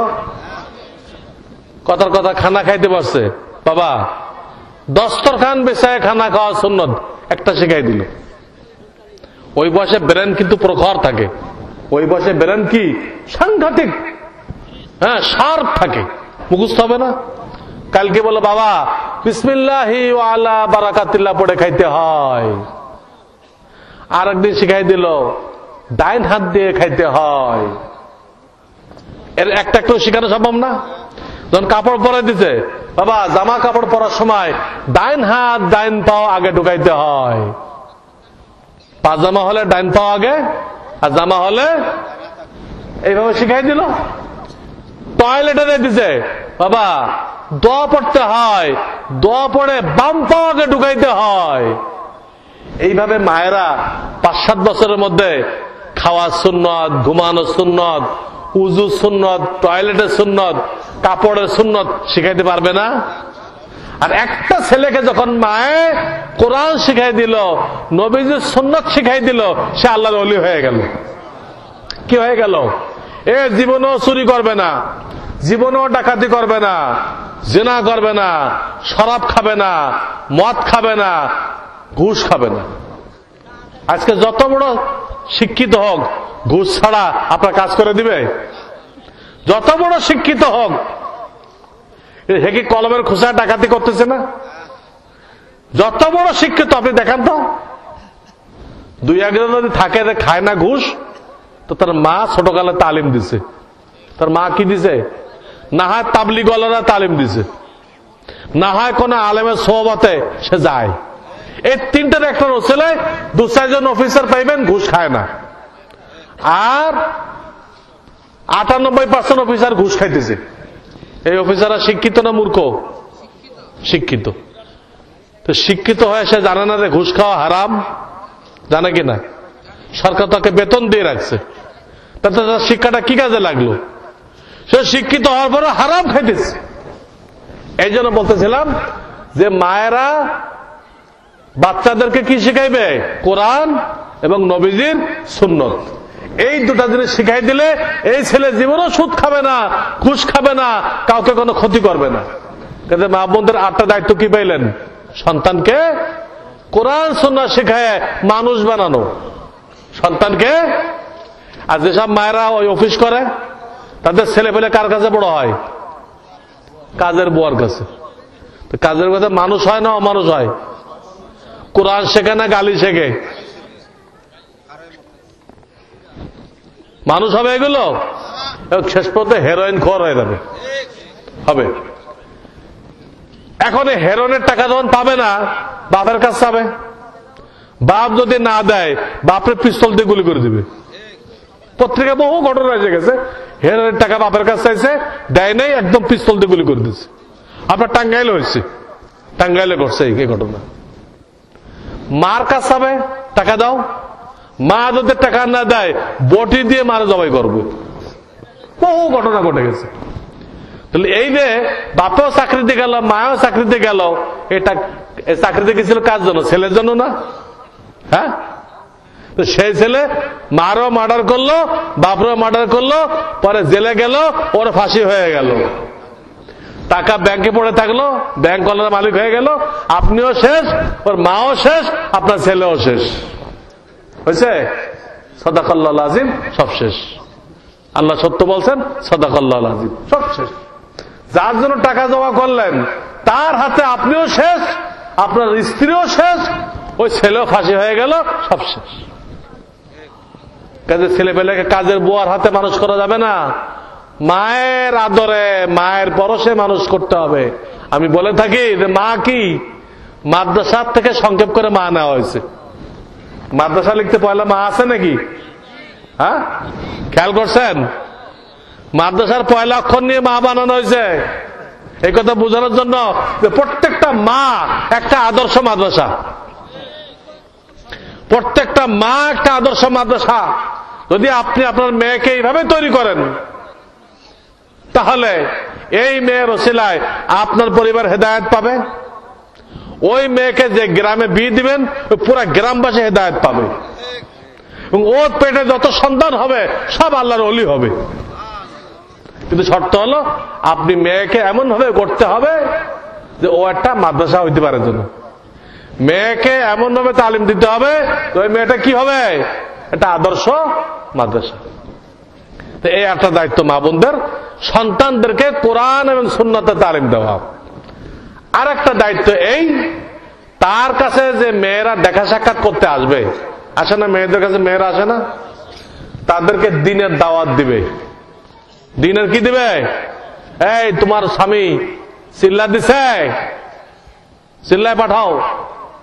তোমার স্বামী দাড়ি রাখছে কিনা, তোমার ছেলে পেলে কোরআন শরীফ শিখছে কিনা, তোমার কয়টা ছেলে হাফেজ হয়েছে, কয়টা মাওলানা হয়েছে, তোমার স্বামী কি রিজিক আনে, রিজিক হালাল আছে না ঘুষ খায়, এগুলো মেয়ে মহলে নসিহত করবে, মেয়েদেরকে তালিম দিবে, যাতে এক মহিলার ওসিলায় পুরা মহল্লার মেয়েরা কি হয়ে যায়, দিনদার পরেজগার হয়ে যায়।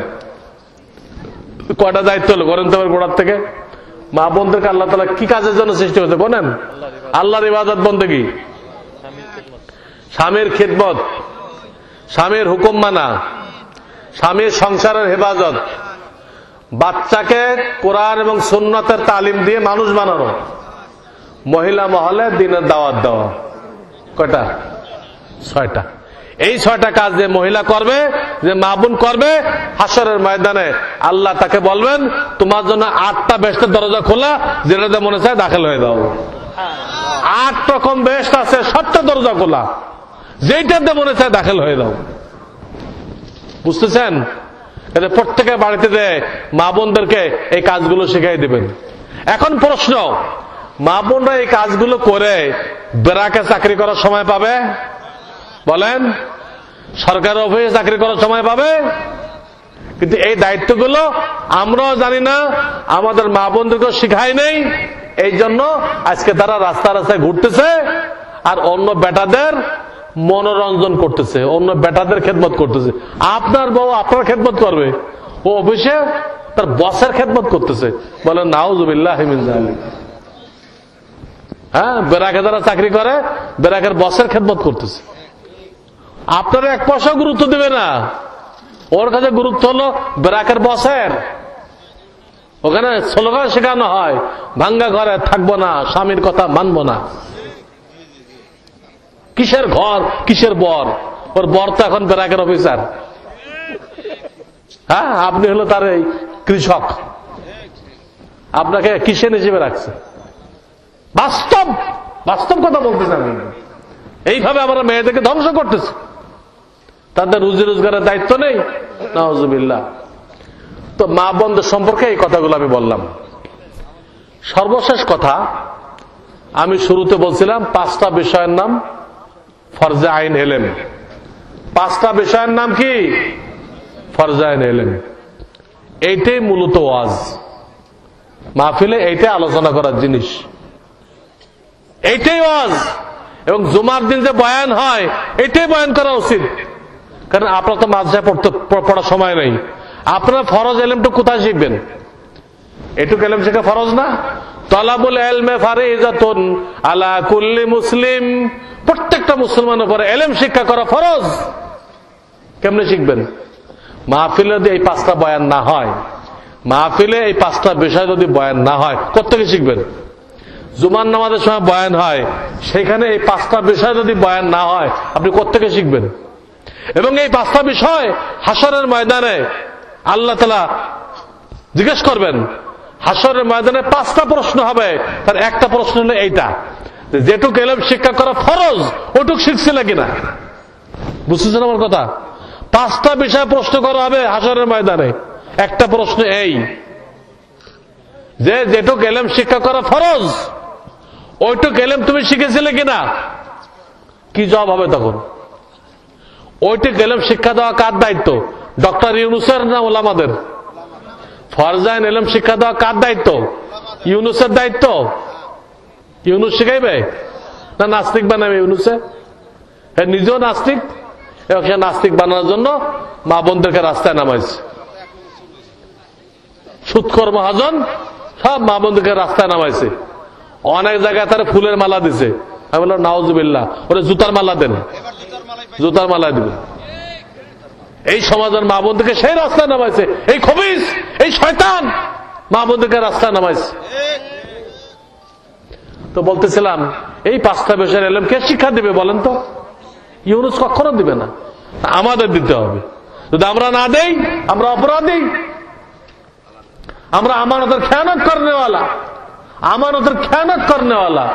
এই জন্য আমি উলামায়ে কেরামের কাছে বলবো, আপনারা যে যেখানে ওয়াজ করেন, জুমার বয়ানে ওয়াজ করেন, এই 5টা বিষয়ের 5টা নিয়ে বা কোনো একটা নিয়ে অবশ্যই আলোচনা করবেন।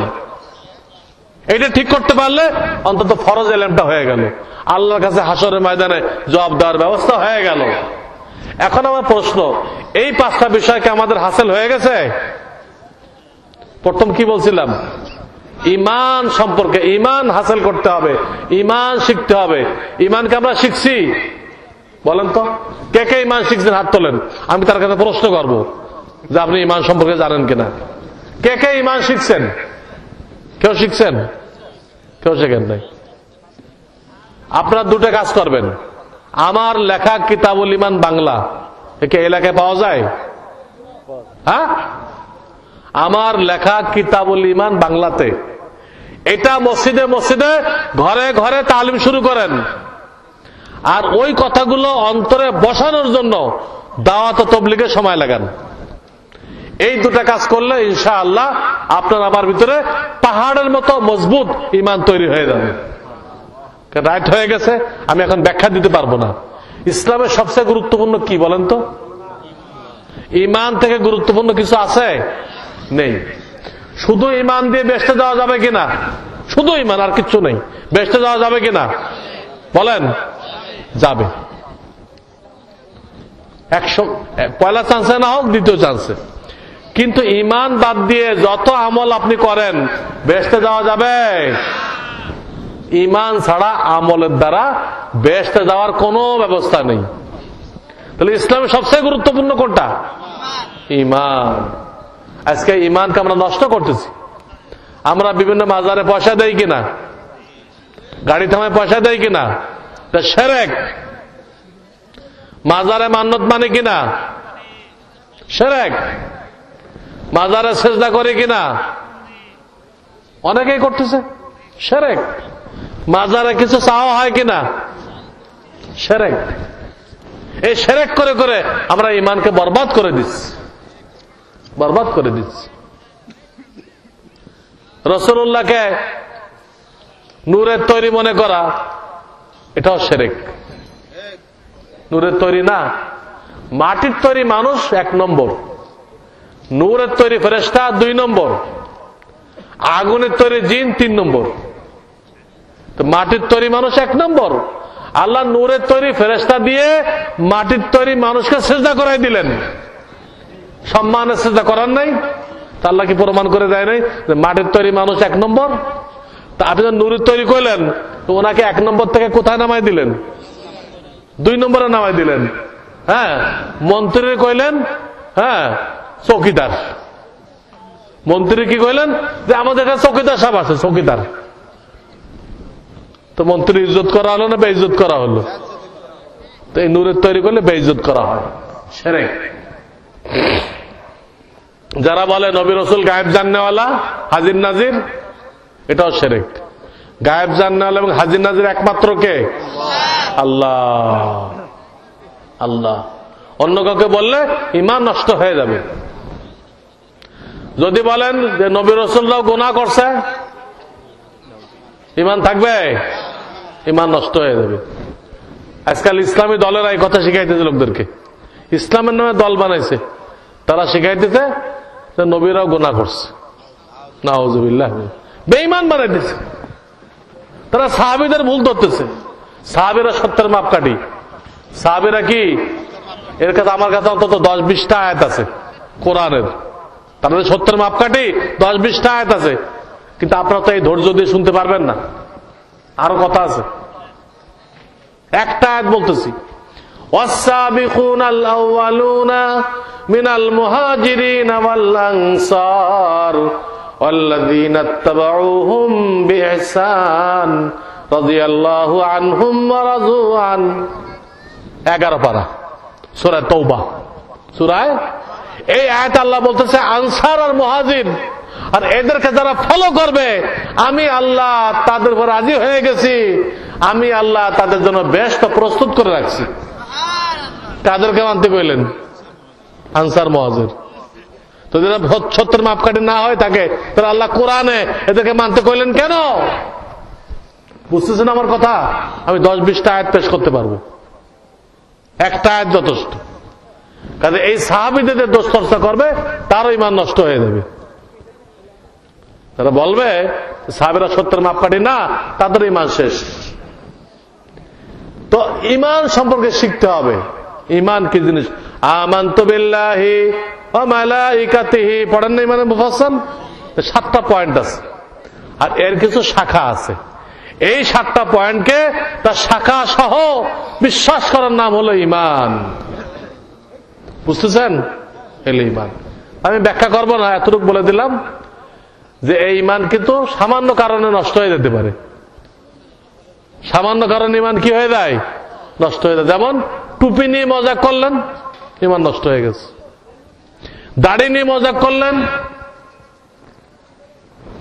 ঈমান নষ্ট হয়ে গেছে।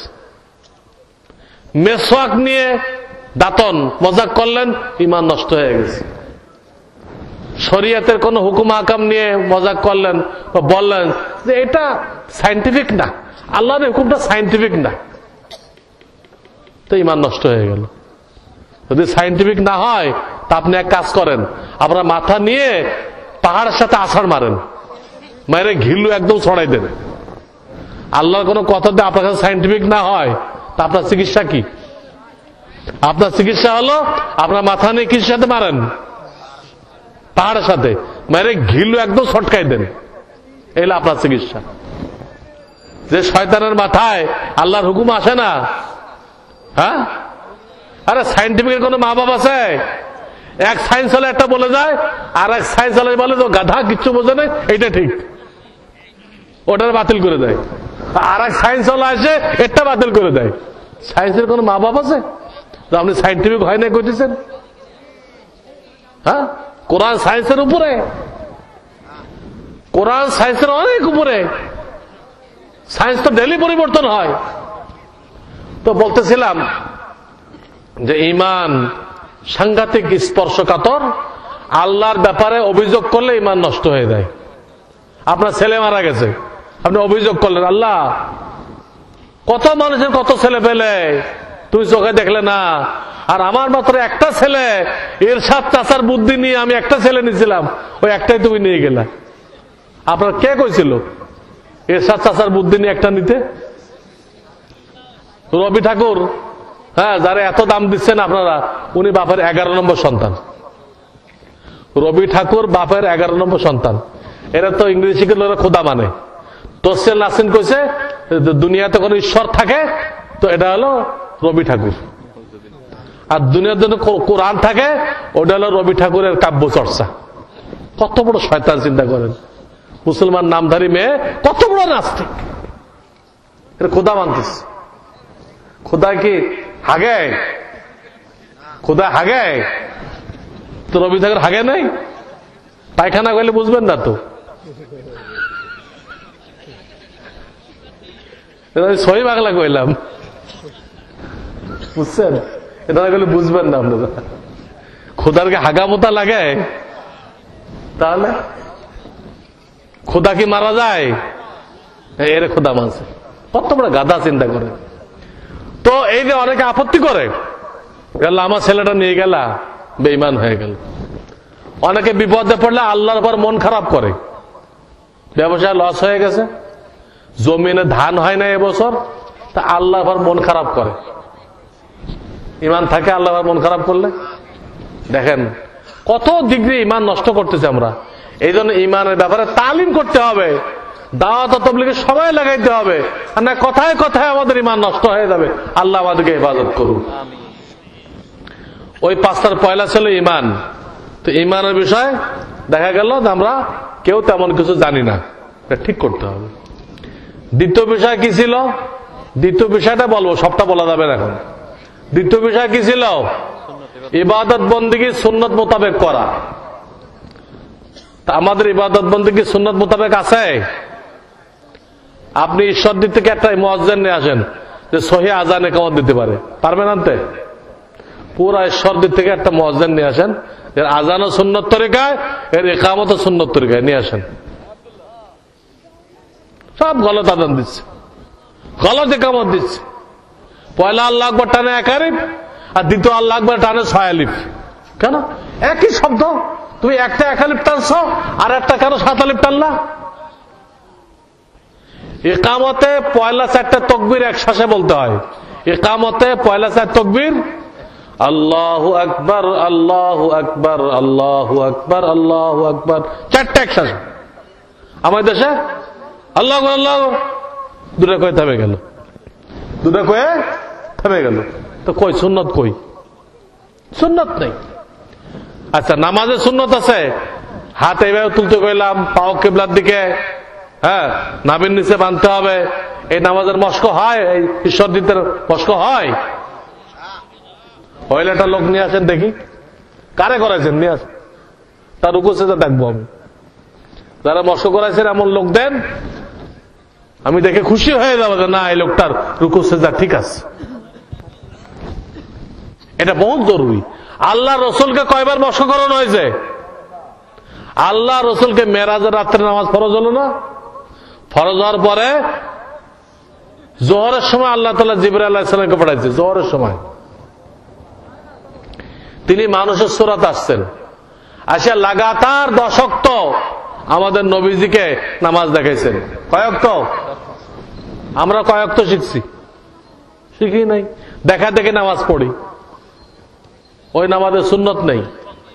এই জন্য নামাজ শিখতে হবে, নামাজ শিখতে হবে।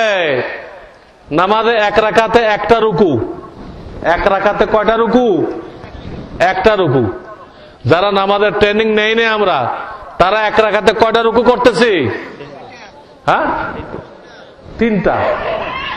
একটা জানে বুঝে, আর একটা সেজদা যাওয়ার পথে, আর একটা সেজদার থেকে দাঁড়ানোর পথে। কয়টা হলো? 3টা রুকু করতেছি। এই নামাজ জীবনও কবুল হবে? আল্লাহ চাইছে 1 রাকাতে 1টা রুকু, আপনি করলেন 1 রাকাতে 3টা রুকু, তা হবে? হবে না। হাত কেমনে তুলতে হয় দেখান তো সেজদায়? সিনা বরাবর হাত তোলেন সবাই। হাত কেমনে তুলতে হয়? সিনা বরাবর। এখন মোনাজাত দেখাইতে যাবে। মোনাজাত, হাতের তালু আকাশের দিকে, 2 হাতের মাঝখানে সামান্য ফাঁক রাখেন, সামান্য ফাঁক। এলে হাত তোলার নিয়ম। আমরা কি করি? কেউ আছে মিলাই দেই, কেউ আছে ফাঁক করি, কেউ মুখের সামনে ধরি, কেউ আছে পেটে রেখেন ধরি, কেউ আছে নমস্কার, কেউ আছে এরকম বন্ধ করে রাখে, এরকম করে, কেউ আছে দড়ি পাকায়, মোনাজাত করতেছে। সহিটা বাদ দিয়ে 10টা আবিষ্কার করছে, সবগুলো ভুল, সবগুলো ভুল। এলে হাত তোলার নিয়ম। শুরু করতে হবে কি দিয়ে? আল্লাহর প্রশংসা, নবীজির দুরূদ দিয়ে শুরু করতে হবে। আমরা শুরু করে কি দিয়ে? আল্লাহুম্মা আমিন। আরে আমিন দিয়ে কে শুরু করতে বলছে আপনাকে? কোন হাদিসে আছে আমিন দিয়ে শুরু করতে হবে? গলত, গলত। আবার শেষ করতে হবে কি দিয়ে? আল্লাহর প্রশংসা, নবীজির দুরূদ, আমিন। এই তিন জিনিস দ্বারা কি করতে হবে? শেষ করতে হবে। আমরা শেষ করে কি দিয়ে? বিহাক্কে লা ইলাহা ইল্লাল্লাহ। আমরা শেষ করি না? এটা দিয়ে মুনাজাত শেষ করতে হবে। তার হাদিস কই? হাদিস দেখান। বিহাক্কে দিয়ে মুনাজাত শেষ করতে হবে, হাদিস কই? তো এক লোক আমার কইল, হুজুর খারাপ নাকি এটা?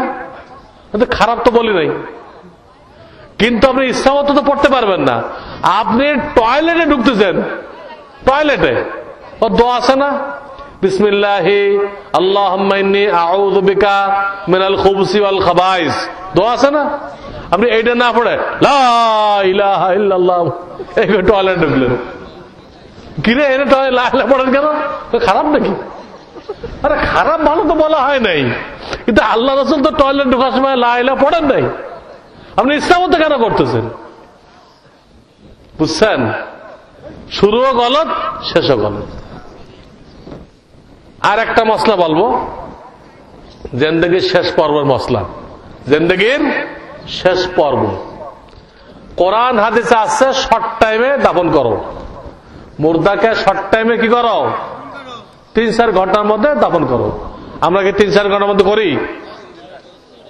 লম্বা ফেলে রাখি, অমুক আসবে তমুক আসবে। আবার কেউ কেউ বলে যে পটুয়াখালী নিতে হবে, কেউ কেউ ফ্রিজে ঢুকাইছে। বাপরে, হ্যাঁ, এটাকে মূলা পটল মনে করে ফ্রিজে ঢুকাই দিস। লাশ ফ্রিজে ঢুকানো যায় আছে? নাউজুবিল্লাহ। আবার কেউ কেউ কি করে? জুমার পরে লোক বেশি হবে, জুমার পরে জানাজা দিলে কি হবে? মরে গেছে কিন্তু সকালে 8টার মধ্যে দাফন করা যেত, এ ফেলে রাখছে কেন? জুম্মার পরে লোক কি হবে? বেশি হবে। বেশি তো হবে, কিন্তু আপনি তো নাজায়েজ ভাবে লোক বাড়াইলেন, তা মুর্দারে কোনো কাজে আসবে না। নাজায়েজ ভাবে লোক বাড়াইলেন, মুর্দারের কোনো ফায়দা হবে না। আপনি শর্ট টাইমে তাকে দাফন করেন। জুমার নামাজ আবার ইমাম সাহেব মুসাল্লিদেরকে নিয়ে সূরা ইখলাস, কুল আল্লাহ 3 বার পড়ে দোয়া করে দিবে। ইমাম সাহেব সবাইকে নিয়ে জুমার পরে কি করে দিবে? দোয়া করে দিবে, যথেষ্ট। এখন আপনি জানাজা পড়ে কি করেন? 8-9টার মধ্যে দাফন করে দেন। লাশ ফেলে রাখছেন কেন? ফেলে রাখা জায়েজ নাই। হাদিস শোনেন, قال رسول الله صلى الله عليه وسلم لا يحل لجيفة مسلم أن تحبس بين ظهراني أهله। মুসলমানের লাশ পরিবার পরিজনের মধ্যে ফেলে রাখা জায়েজ নেই। এটা ভুল আমরা করতেছি। 2 নম্বর, কবরে কেমনে রাখতে হবে? সম্পূর্ণ ডাইন কাতে, সম্পূর্ণ। শুধু চেহারা কিবলার দিক করলে হবে না, সিনা কিবলার দিক করতে হবে। কিন্তু এখনো বাংলাদেশের অনেক এলাকায় সিনা কোন দিকে দেয়? আকাশের দিকে। আর মুখে বলে কি? বিসমিল্লাহি আলা মিল্লাতি রাসূলিল্লাহ, আল্লাহর নামে রসুলের তরিকা রাখলাম। এই নেই রসুলের তরিকা। সিনা দিয়েছেন আকাশের দিকে, আবার করতেছেন কি? রসুলের তরিকা। সত্য কইলেন না মিথ্যা হলো? মিথ্যা হয়ে গেল। রসুলের নামে মিথ্যা কইলেন মিয়া, রসুলের তরিকা না। রসুল বলে গেছে সিনা কিবলার দিক করো, সিনার মধ্যে কলব আছে, এটাকে কিবলার দিক করো। আমরা উল্টা করতেছি। 3 নম্বর, বাপ মার জন্য যে খতম পড়ানো হয়, টাকা দেন কিনা? হ্যাঁ, কারো কোন মুফতিকে জিজ্ঞেস করছেন টাকা দেওয়া যাবে কিনা? টাকা দেওয়া হারাম। বাপ মার জন্য খতম পড়াইলেন, এখানে টাকা দেওয়া হারাম। আমারে দিলেন টাকা, আমি হারাম খাইলাম। আর কি করতে হলো? এদের টাকা পয়সা লেনদেন করলেন, খতমের সব নষ্ট হয়ে গেল। আপনার আমার বাপের রুহে এক বালুকণা সবও যাবে না। টাকাটা দেওয়া হারাম হলো, ওই হুজুরে হারাম খাওয়াই দিলেন, আর বাপ মারে মাহরুম করলেন, এক বালুকণা সবও যাবে না। এই জন্য টাকা পয়সা দিয়ে খতম পড়াবেন না। কওমি মাদ্রাসায় বলবেন, এখানে ডেলি হেফজখানায় কয়েকটা খতম হয়, এখানে বলবেন, এরা আল্লাহর রাস্তায় পড়ে দিবে। আপনাকে তো টাকা পয়সা খরচ করতে মনে চায়, ওটা দপ্তরে দিয়ে রসিদ নিয়ে যাবেন। যে পড়বে তাকে দিবেন না, দপ্তরে দিয়ে কি করবেন, রসিদ নিয়ে চলে যাবেন। হুজুরা আল্লাহ রাস্তা খতম করে দেবে। কাজেই 3 নম্বর ভুল হলো, টাকা পয়সা দিয়ে কি করবেন না, খতম পড়াবেন না। 4 নম্বর, কারোর এন্তেকাল হয়ে গেলে শর্ট টাইমের মধ্যে ফারায়েজ বের করে, ফারায়েজ বুঝেন তো, আল্লাহর সম্পদ বন্টন করার নিয়ম বলছেন, এটাকে কি বলে, ফারায়েজ। কারো এন্তেকাল হয়ে গেলে 4-5 দিনের মধ্যে ফারায়েজ বের করে প্রত্যেককে তার পাওনা দিয়ে দিবেন। কথা, আপনার বাপ মারা গেছে, ফারায়েজ বের করে আপনার মা কত পাবে, এক এক ভাই কত পাবে, বোন কত পাবে। এবং বিশেষ করে মৃত্যুর সময় কোন ভাই বোন যদি নাবালেগ থাকে তাকে বলা হয় এতিম। কি বলা হয়, এতিম। এর অংশটা হেফাজত করবেন, ওইটা যেন আপনাদের দিকে না আসে, আপনাদেরটা এতিমের দিকে যাক। আপনাদের কিছু অংশ এতিমের খাওয়ান, অসুবিধা নেই, এতিমেরটা আপনারা খাইতে পারবেন না।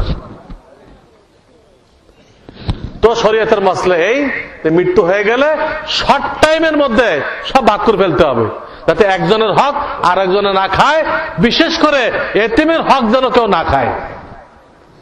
আমরা কি এটা আমল করছি? 2-5 দিনের মধ্যে ফারায়েজ বের করে সবাই বুঝাই দিছি, দেই নেই। অথচ আমরা অনেকে হাজী সাহেব আছি, অনেকে মাওলানা সাহেব আছি, কিন্তু আমরা এই কাজটা করি নাই। কিন্তু এইগুলো না করলে ওয়াজ কোনো কাজে আসবে? ভাগ এইভাবে ভাগ না করেন, তারপরে আর একজনের রিজিক খাইতেছেন, আপনার রিজিক হারাম হয়ে গেল। আবার এতিমের মাল খাইতেছেন, এতিমেরটা আলাদা করলেন না, ওই এতিমের মাল এতিমের মা খাইতেছে, এতিমের ভাই বোনেরা খাইতেছে, আপনি ওই বাড়িতে বাড়াইতে গেছেন, আপনিও কি এতিমের মাল খেয়ে আসছেন। আমি হুজুর আমার দোয়া করার জন্য নিয়ে গেছে, আমিও কি খেয়ে আছি, কি খেয়ে আছি, এতিমের মাল খেয়ে আছি। এখন হারিকেন দিয়েও কোনো লোক পাওয়া যেতেছে না যে নাকি এতিমের মাল খায় নাই। কোনো না কোনো ভাবে আমরা এতিমের মাল খাইছি। এখন না যায় না, বিষ খাইলে কি ক্ষতি হয় না? হ্যাঁ, তো ক্ষতি তো হবে আমাদের।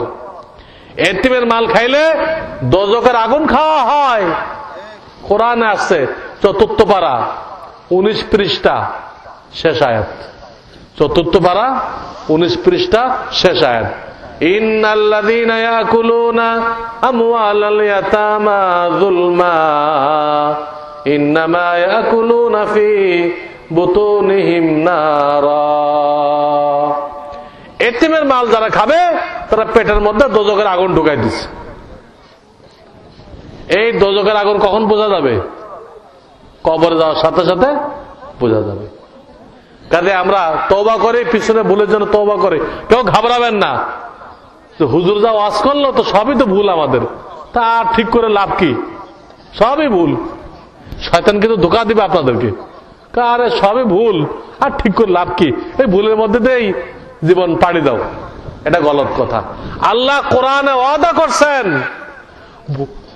যখন ভুলটা তুমি জানতে পারলে তখন যদি তওবা করে নাও, সামনের জন্য সংশোধন হয়ে চলার নিয়ত করো, আমি আল্লাহ ওয়াদা করতেছি তোমার পিছনের ভুল মাফ করে দেব এবং ওটাকে শুদ্ধ আমল হিসেবে কবুল করে নেব, শুদ্ধ আমল হিসেবে কবুল করে নেব। ইল্লা মান তাবা ওয়া আমানা ওয়া আমিলা আমালান সালিহা উলাইকা ইউবাদদিলুল্লাহু সাইয়্যাতিহিম হাসানাত। পরিষ্কার বলে দিচ্ছেন আল্লাহ। ভয় পাওয়ার দরকার নেই, বাপ মারা তো ভুল দাপন করে আছি, এখন আর রস শুনে কি লাভ হবে না। এখন থেকে নিয়ত করেন, যা শুনলাম এইভাবে করব। তা আল্লাহ ওয়াদা করতেছেন পিছনের ভুলগুলো শুধু মাফ করবেন না, ওইটাকেও শুদ্ধ আমল হিসেবে, সহি আমল হিসেবে কি করবেন, সব দান করবেন, কবুল করে নেবেন। আর কি চাই আমরা? তো আমি বাকিগুলো আজকে আর বলতে চাইতেছি না, দুটা বললাম। ঈমান ঠিক করতে হবে, ইবাদত বন্দেগী সুন্নত মোতাবেক করতে হবে। বাকি রইল কয়টা? রিজিক হালাল রাখতে হবে, জমি বন্ধক রেখে ফসল খাওয়া, সুদ খাওয়া। আজকাল শেয়ার বাজার শোনেন না, শেয়ার বাজার টোটাল জুয়া। ডেস্টিনি 2000 টোটাল জুয়া, টোটাল জুয়া, সব হারাম। এইগুলো খেয়ে খেয়ে আপনারাও মরতেছেন, আমরা হুজুরাও মরতেছি। বহু টুপি আল্লাহ দেখবেন ওখানে মসজিদের ইমাম ওই যে মরছে। আরে ফতোয়া নাও, এগুলো কাফের আবিষ্কার করছে। কাফের আবিষ্কার করলে হালাল হয় কিভাবে? কাফেররা কি মুফতি? সব এখানে যায় রিজিককে হারাম করছে। আমরা কি বিবিধকে মোহর দিছি? আরে কয়জনে দিচ্ছেন? সব আল্লাহর খাতায় ঋণ খেলাফি। যারা যারা মোহর দেয় নাই আল্লাহর খাতায় এরা সব কি হয়ে গেছে? ঋণ খেলাফি হয়ে গেছে এবং রিজিক হারাম হয়ে যাবে। ওই মোহরের কারণে বিবি হালাল হয়েছে। যারা দেয় নাই আমরা এক সপ্তাহের মধ্যে দিয়ে দেই, আমরা দেওয়া শুরু করে দেই। পুরা না দিতে পারেন শুরু করেন, এই দেওয়া 500 দিলাম, আর এক মাসে 500 দেব, শুরু করে দেই।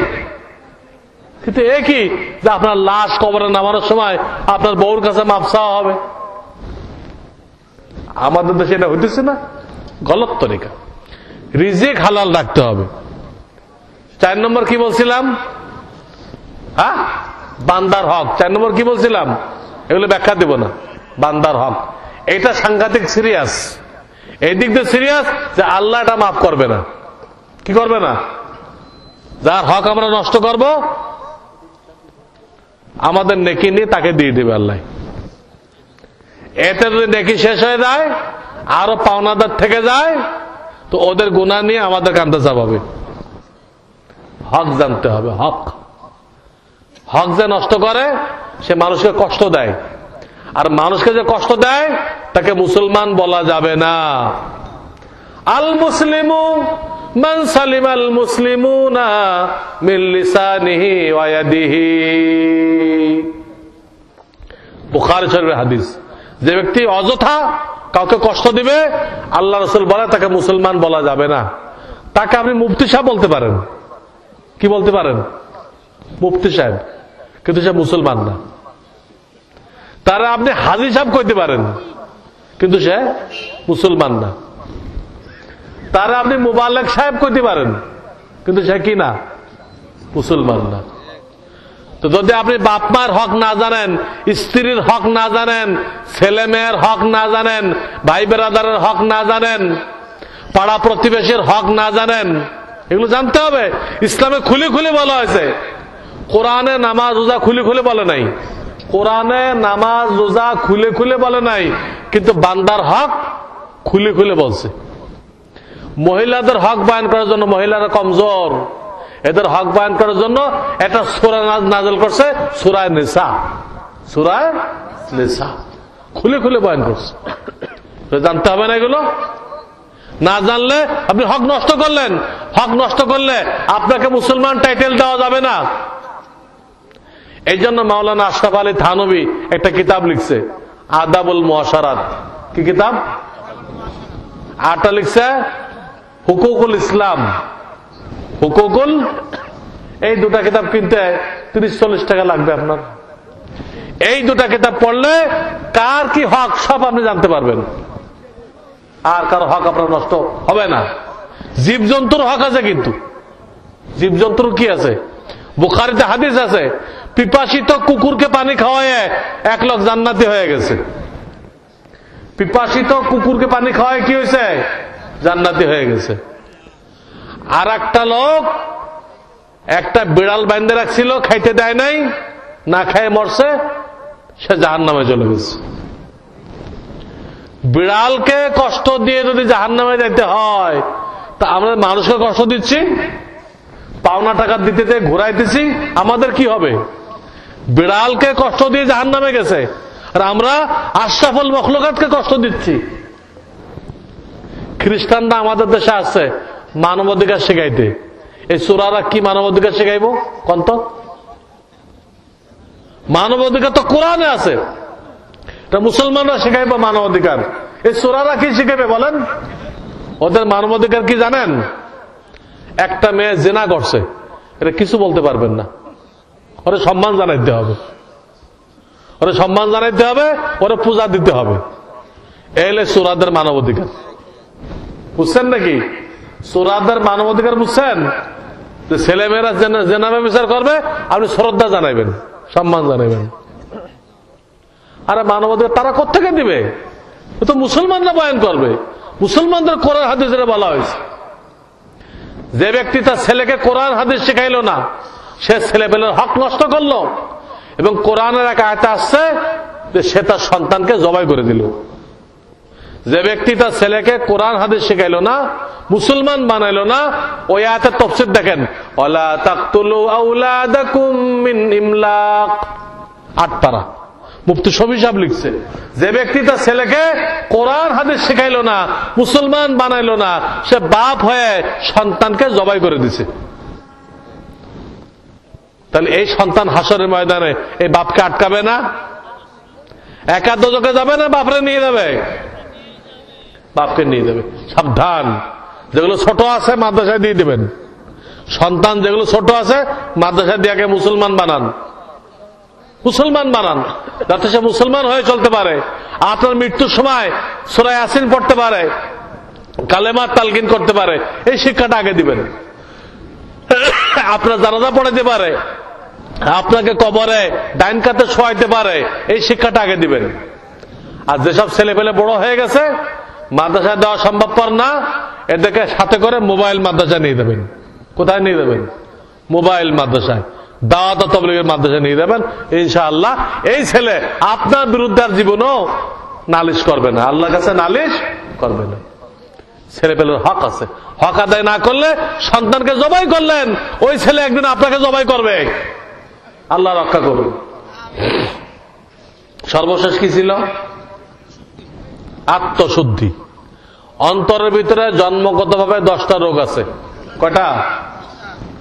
লোভ লালসা রোগ না এটা? পরের মেয়ে দেখলে বারবার তাকান, কি এটা? একটা রোগ। চিকিৎসা করেন আর তাকাবেন না আপনি। আপনার তাকানোর জন্য আল্লাহ আপনাকে বিবি দিছে, আপনার দেখার জন্য আল্লাহ আপনার বিবি দিছে। একটা না হয় 2টা লয়ে আসেন, 4টা লয়ে আসেন, আরেকজনের তাকাইবেন কেন? আরেকজনের বউ ওরা দেখাইলেন কেন? ওরা তাহলে ওর পকেট মার করলেন আপনি।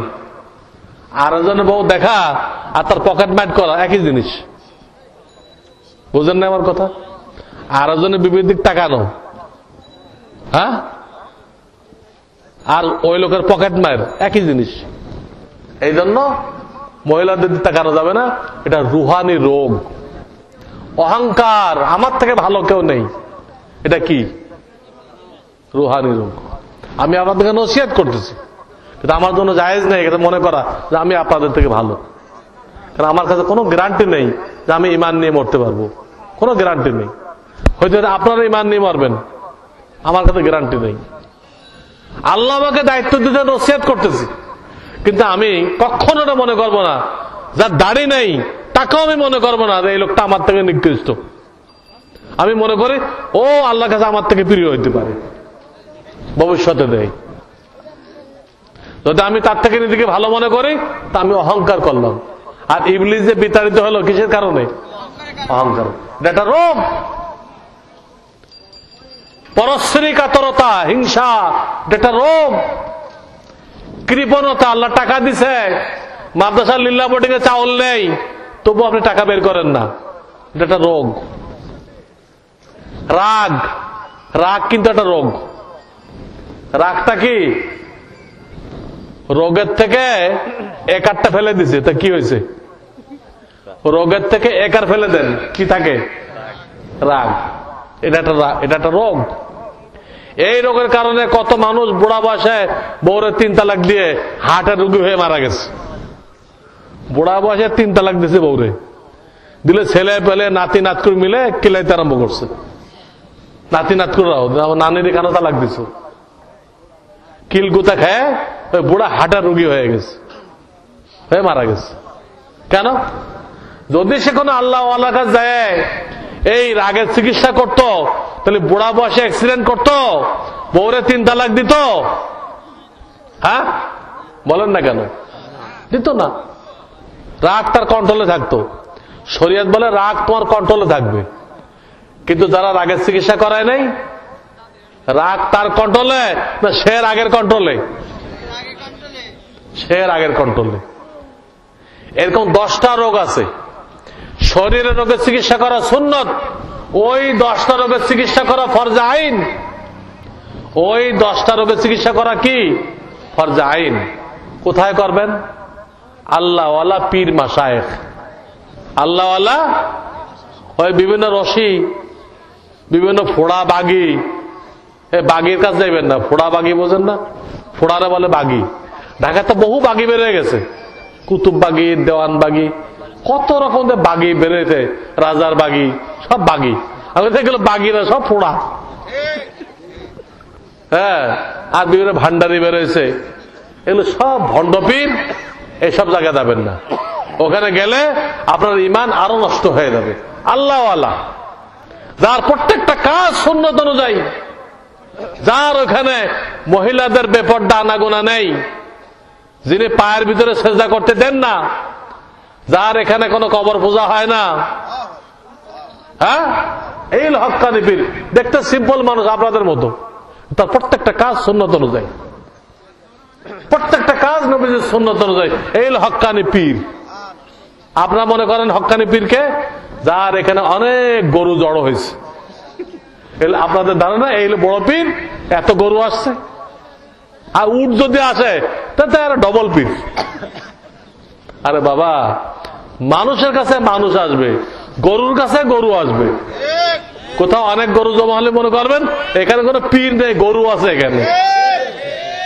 কোন হক্কানি পীরের দরবারে গরু আসে না। গরু আসলে উনি হক্কানি থাকবে না, উনি গরু পীর হয়ে যাবেন। কখনো সেখানে যাবেন না। হক্কানি পীর মাশায়েখের দরবারে আপনি মাসে একবার বসেন, 6 মাসে একবার বসেন, বছরে একবার বসেন। এই ছাড়া এই রুহানি রোগের আর কোন চিকিৎসা নেই।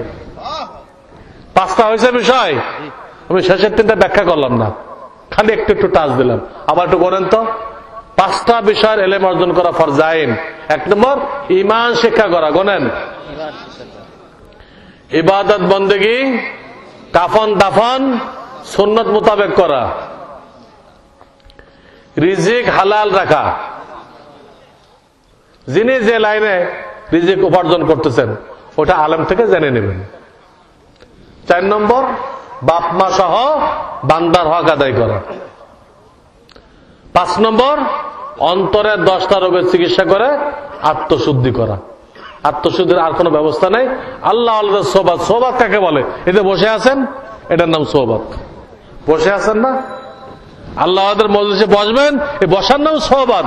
এই বসার দ্বারা আপনার অন্তর থেকে এই রোগগুলো বের হবে, এর আর কোনো মেডিসিন নেই। এই 5টা বিষয়ের এলেম ওলামায়ে কেরাম থেকে শিখবেন। এবং এই 5টা বিষয় আমি একটা কিতাবে লিখে দিছি। একটা কিতাবে লিখছি সংক্ষেপে, ওটার নাম হলো ইসলামী বিবাহ। ওটার নাম কি? ইসলামী বিবাহ। আর একটা কিতাবে এই 5টা বিষয়কে আমি বিস্তারিত লিখে দিছি। আমার 20-25টা কিতাব বাংলাতে মার্কেটে পাওয়া যায়, আপনারা খুঁজে নেবেন। তো 5টা বিষয় যে বইতে লিখছি ওই কিতাবের নাম হলো ইসলামী জিন্দেগি। কি নাম? এটা আপনারা সংগ্রহ করবেন। এখানে আলেম ওলামাকে বলে ঢাকা থেকে আনানোর ব্যবস্থা করবেন। প্রত্যেক মসজিদে পাঠাগার বানাবেন, যে পাঠাগারে এইসব বইগুলো থাকবে। কেউ কিনে নিতে পারবে, কেউ নিয়ে পড়ে আবার ফেরত দিবে। প্রত্যেকটা মসজিদে এই সহিহ কিতাবের পাঠাগার বানাবেন। তাহলে এই ওয়াজ মাহফিলে কয়টা কথা বলা যায় বলেন তো? এই 1 ঘন্টা 1.5 ঘন্টা কয়টা কথা বলা যায়? এই জন্য আপনাদের কিছু পড়াশোনা করতে হবে, আপনাদের কিছু পড়াশোনা করতে হবে। তাহলে সহিহ ইলম আমাদের ভিতরে আসবে, আমরা ঈমান নিয়ে কায়েম থাকবো। ঈমানের দাওয়াত সারা দুনিয়াতে পৌঁছে দিতে পারবো, তাহলে আল্লাহ আমাদেরকে হেফাজত করবে। সারা দুনিয়ার কাফেররা এক হয়ে গেছে মুসলমানদেরকে মিটানোর জন্য, বাংলাদেশ থেকে মাদ্রাসাগুলো উঠাই দেওয়ার জন্য সারা দুনিয়ার কাফেররা এক হয়ে গেছে। এর মোকাবেলা করতে হলে আমাদেরকে দ্বীনের কাজে লাগতে হবে। দ্বীনের কাজে লাগে আল্লাহকে সাথে নিতে হবে। তখন মোকাবেলা আমাদের সাথে হবে না আল্লাহর সাথে হবে? আমরা দ্বীনের কাজ করে তখন আল্লাহকে সাথে নিব, তো সারা দুনিয়ার কাফেরদের মোকাবেলা করতে আসবে, আমাদের সাথে মোকাবেলা হবে না আল্লাহর সাথে হবে? বুঝেন না? তখন মোকাবেলা আল্লাহর সাথে হবে। তা আল্লাহর সাথে মোকাবেলা করে এই আমেরিকা টিকবে? রাশিয়ার টুকরা টুকরা হয়ে গেছে। আফগানিস্তান থেকে ইসলাম মুছে ফেলতে এসেছিল, রাশিয়া আফগানিস্তান আসছিল ইসলাম মুছতে পারছিল, নিজের টুকরা টুকরা হয়ে গেছে। এখন ওই মৃত্যু গুহার মধ্যে কে ঢুকছে? আমেরিকা ঢুকছে। হ্যাঁ, ইনশাআল্লাহ অপেক্ষা করেন, আমেরিকা টুকরা টুকরা হয়ে যাবে। মুসলমানদের দেশ এক একটা মৃত্যুকূপ, এক একটা মুসলমানদের দেশ কি মৃত্যুকূপ। এখানে কাফেরা ঢুকতে পারবে কিন্তু বেরোতে পারবে না। এখানে কাফেরা ঢুকতে পারবে কিন্তু কি করতে পারবে না? বেরোতে পারবে না। আমেরিকা টুকরা টুকরা হয়ে যাবে। এখন আমেরিকা দেউলিয়া হয়ে গেছে, আমেরিকা শত শত ব্যাংক দেউলিয়া হয়ে গেছে, লাখ লাখ লোকের চাকরি চলে গেছে। এখন আমেরিকার লাশটা ছটফট করতেছে, মুরগি জবাই করলে ছটফট করে না? এই অবস্থা আছে আমেরিকা। এত ভয় পাওয়ার দরকার নেই। আমেরিকাকে যত ভয় পাই আমরা, আল্লাহর মতো ভয় পাইতেছি আমরা। আপনি লক্ষ্য করেন, আফগানিস্তানটা মরা দেশ, কিচ্ছু নেই ওদের, সেখানে আমেরিকা সারা দুনিয়ার বাহিনী নিয়ে আসছে। একা আসে নাই কিন্তু, সারা দুনিয়ার বাহিনী নিয়ে আসছে। আইনে আজকে 10 বছর যুদ্ধ করতেছে। কয় বছর? আমেরিকার বাহিনী হলো হাতি আর আফগানিস্তান হলো পিঁপড়া। তো এই মিস্টার হাতি পিপিলিকার সাথে কয়দিন যুদ্ধ করলো? 10 বছর। 10 বছর যুদ্ধ করে পিপিলিকার একখান ঠ্যাংও ভাঙতে পারে নাই। পাও কইল না, বুঝতে না পারেন? ঠ্যাং কইছি, ভালো বুঝতে পারবেন। হাতি 10 বছর যুদ্ধ করে পিঁপড়ার একটা পাও ভাঙতে পারে নাই, বলে সেই আমেরিকাকে এত ভয় কেন পাই আমরা? আল্লাহ কোরআনে বলে, ইন্নামা যালিকুমুশ শাইতান ইউখাব্বিফু আউলিয়াহ। শয়তান তোমাকে আমেরিকা থেকে ভয় দেখায়, কাফেরদের দেশ থেকে তোমাকে ভয় দেখায়। ইন্নামা যালিকুমুশ শাইতান ইউখাব্বিফু আউলিয়াহ ফালা তাখাফুহুম। তোমরা এই আমেরিকা লন্ডনকে ভয় করো না, শয়তান যাদেরকে ভয় দেখাইতেছে ওদেরকে ভয় করো না। অখাফুনি, আমি রব্বুল আলামিনকে ভয় করো। ইন কুনতুম মুমিনিন, যদি মুমিন হয়ে থাকো। আমেরিকার ব্যাপারে আমরা এত ভয় পাই, এই ভয়টা কে দেখায়? এই যে আয়াত পেশ করলাম, ইন্নামা যালিকুমুশ শাইতান ইউখাব্বিফু আউলিয়াহু। শয়তান তার বন্ধু রাষ্ট্র থেকে তোমাদেরকে ভয় দেখায়, তোমরা তাদেরকে ভয় করো না, তোমরা আল্লাহকে ভয় করো। রাজি আছি আমরা? কাফেরদের ভয় পাওয়ার দরকার নেই। আমরা দ্বীনের কাজ করি, আল্লাহ আমাদেরকে সাহায্য করবেন। ওয়া আখিরু দাওয়ানা আনিল হামদুলিল্লাহি রাব্বিল আলামিন। আপনাদের কিছু প্রশ্ন আসছে আমার কাছে, জবাব দিচ্ছি। ঈদের নামাজের পরে কোলাকুলি করা সুন্নত না বেদাত? ঈদের নামাজের সুন্নতের মধ্যে কোনো কোলাকুলি নেই। ঈদের নামাজের সুন্নতের মধ্যে কি নেই? কোলাকুলি নেই। এটা হলো সাক্ষাতের সুন্নত। কারোর সাথে যদি বহুদিন পরে সাক্ষাৎ হয়, 6 মাস 9 মাস পরে, শুধু তার সাথে করবেন। ঈদের সুন্নত না। কিসের সুন্নত? সাক্ষাতের সুন্নত। ইদানিং কোন কোন কওমি মাদ্রাসায় প্যান্ট শার্ট পরা দাড়ি চাচা ইংরেজি বাংলা শিক্ষকরা ক্লাস নিচ্ছে। ওই সকল কওমি মাদ্রাসার অবস্থা কি হবে? তারা নিজেরাও ধ্বংস হবে, জাতিকেও ধ্বংস করবে।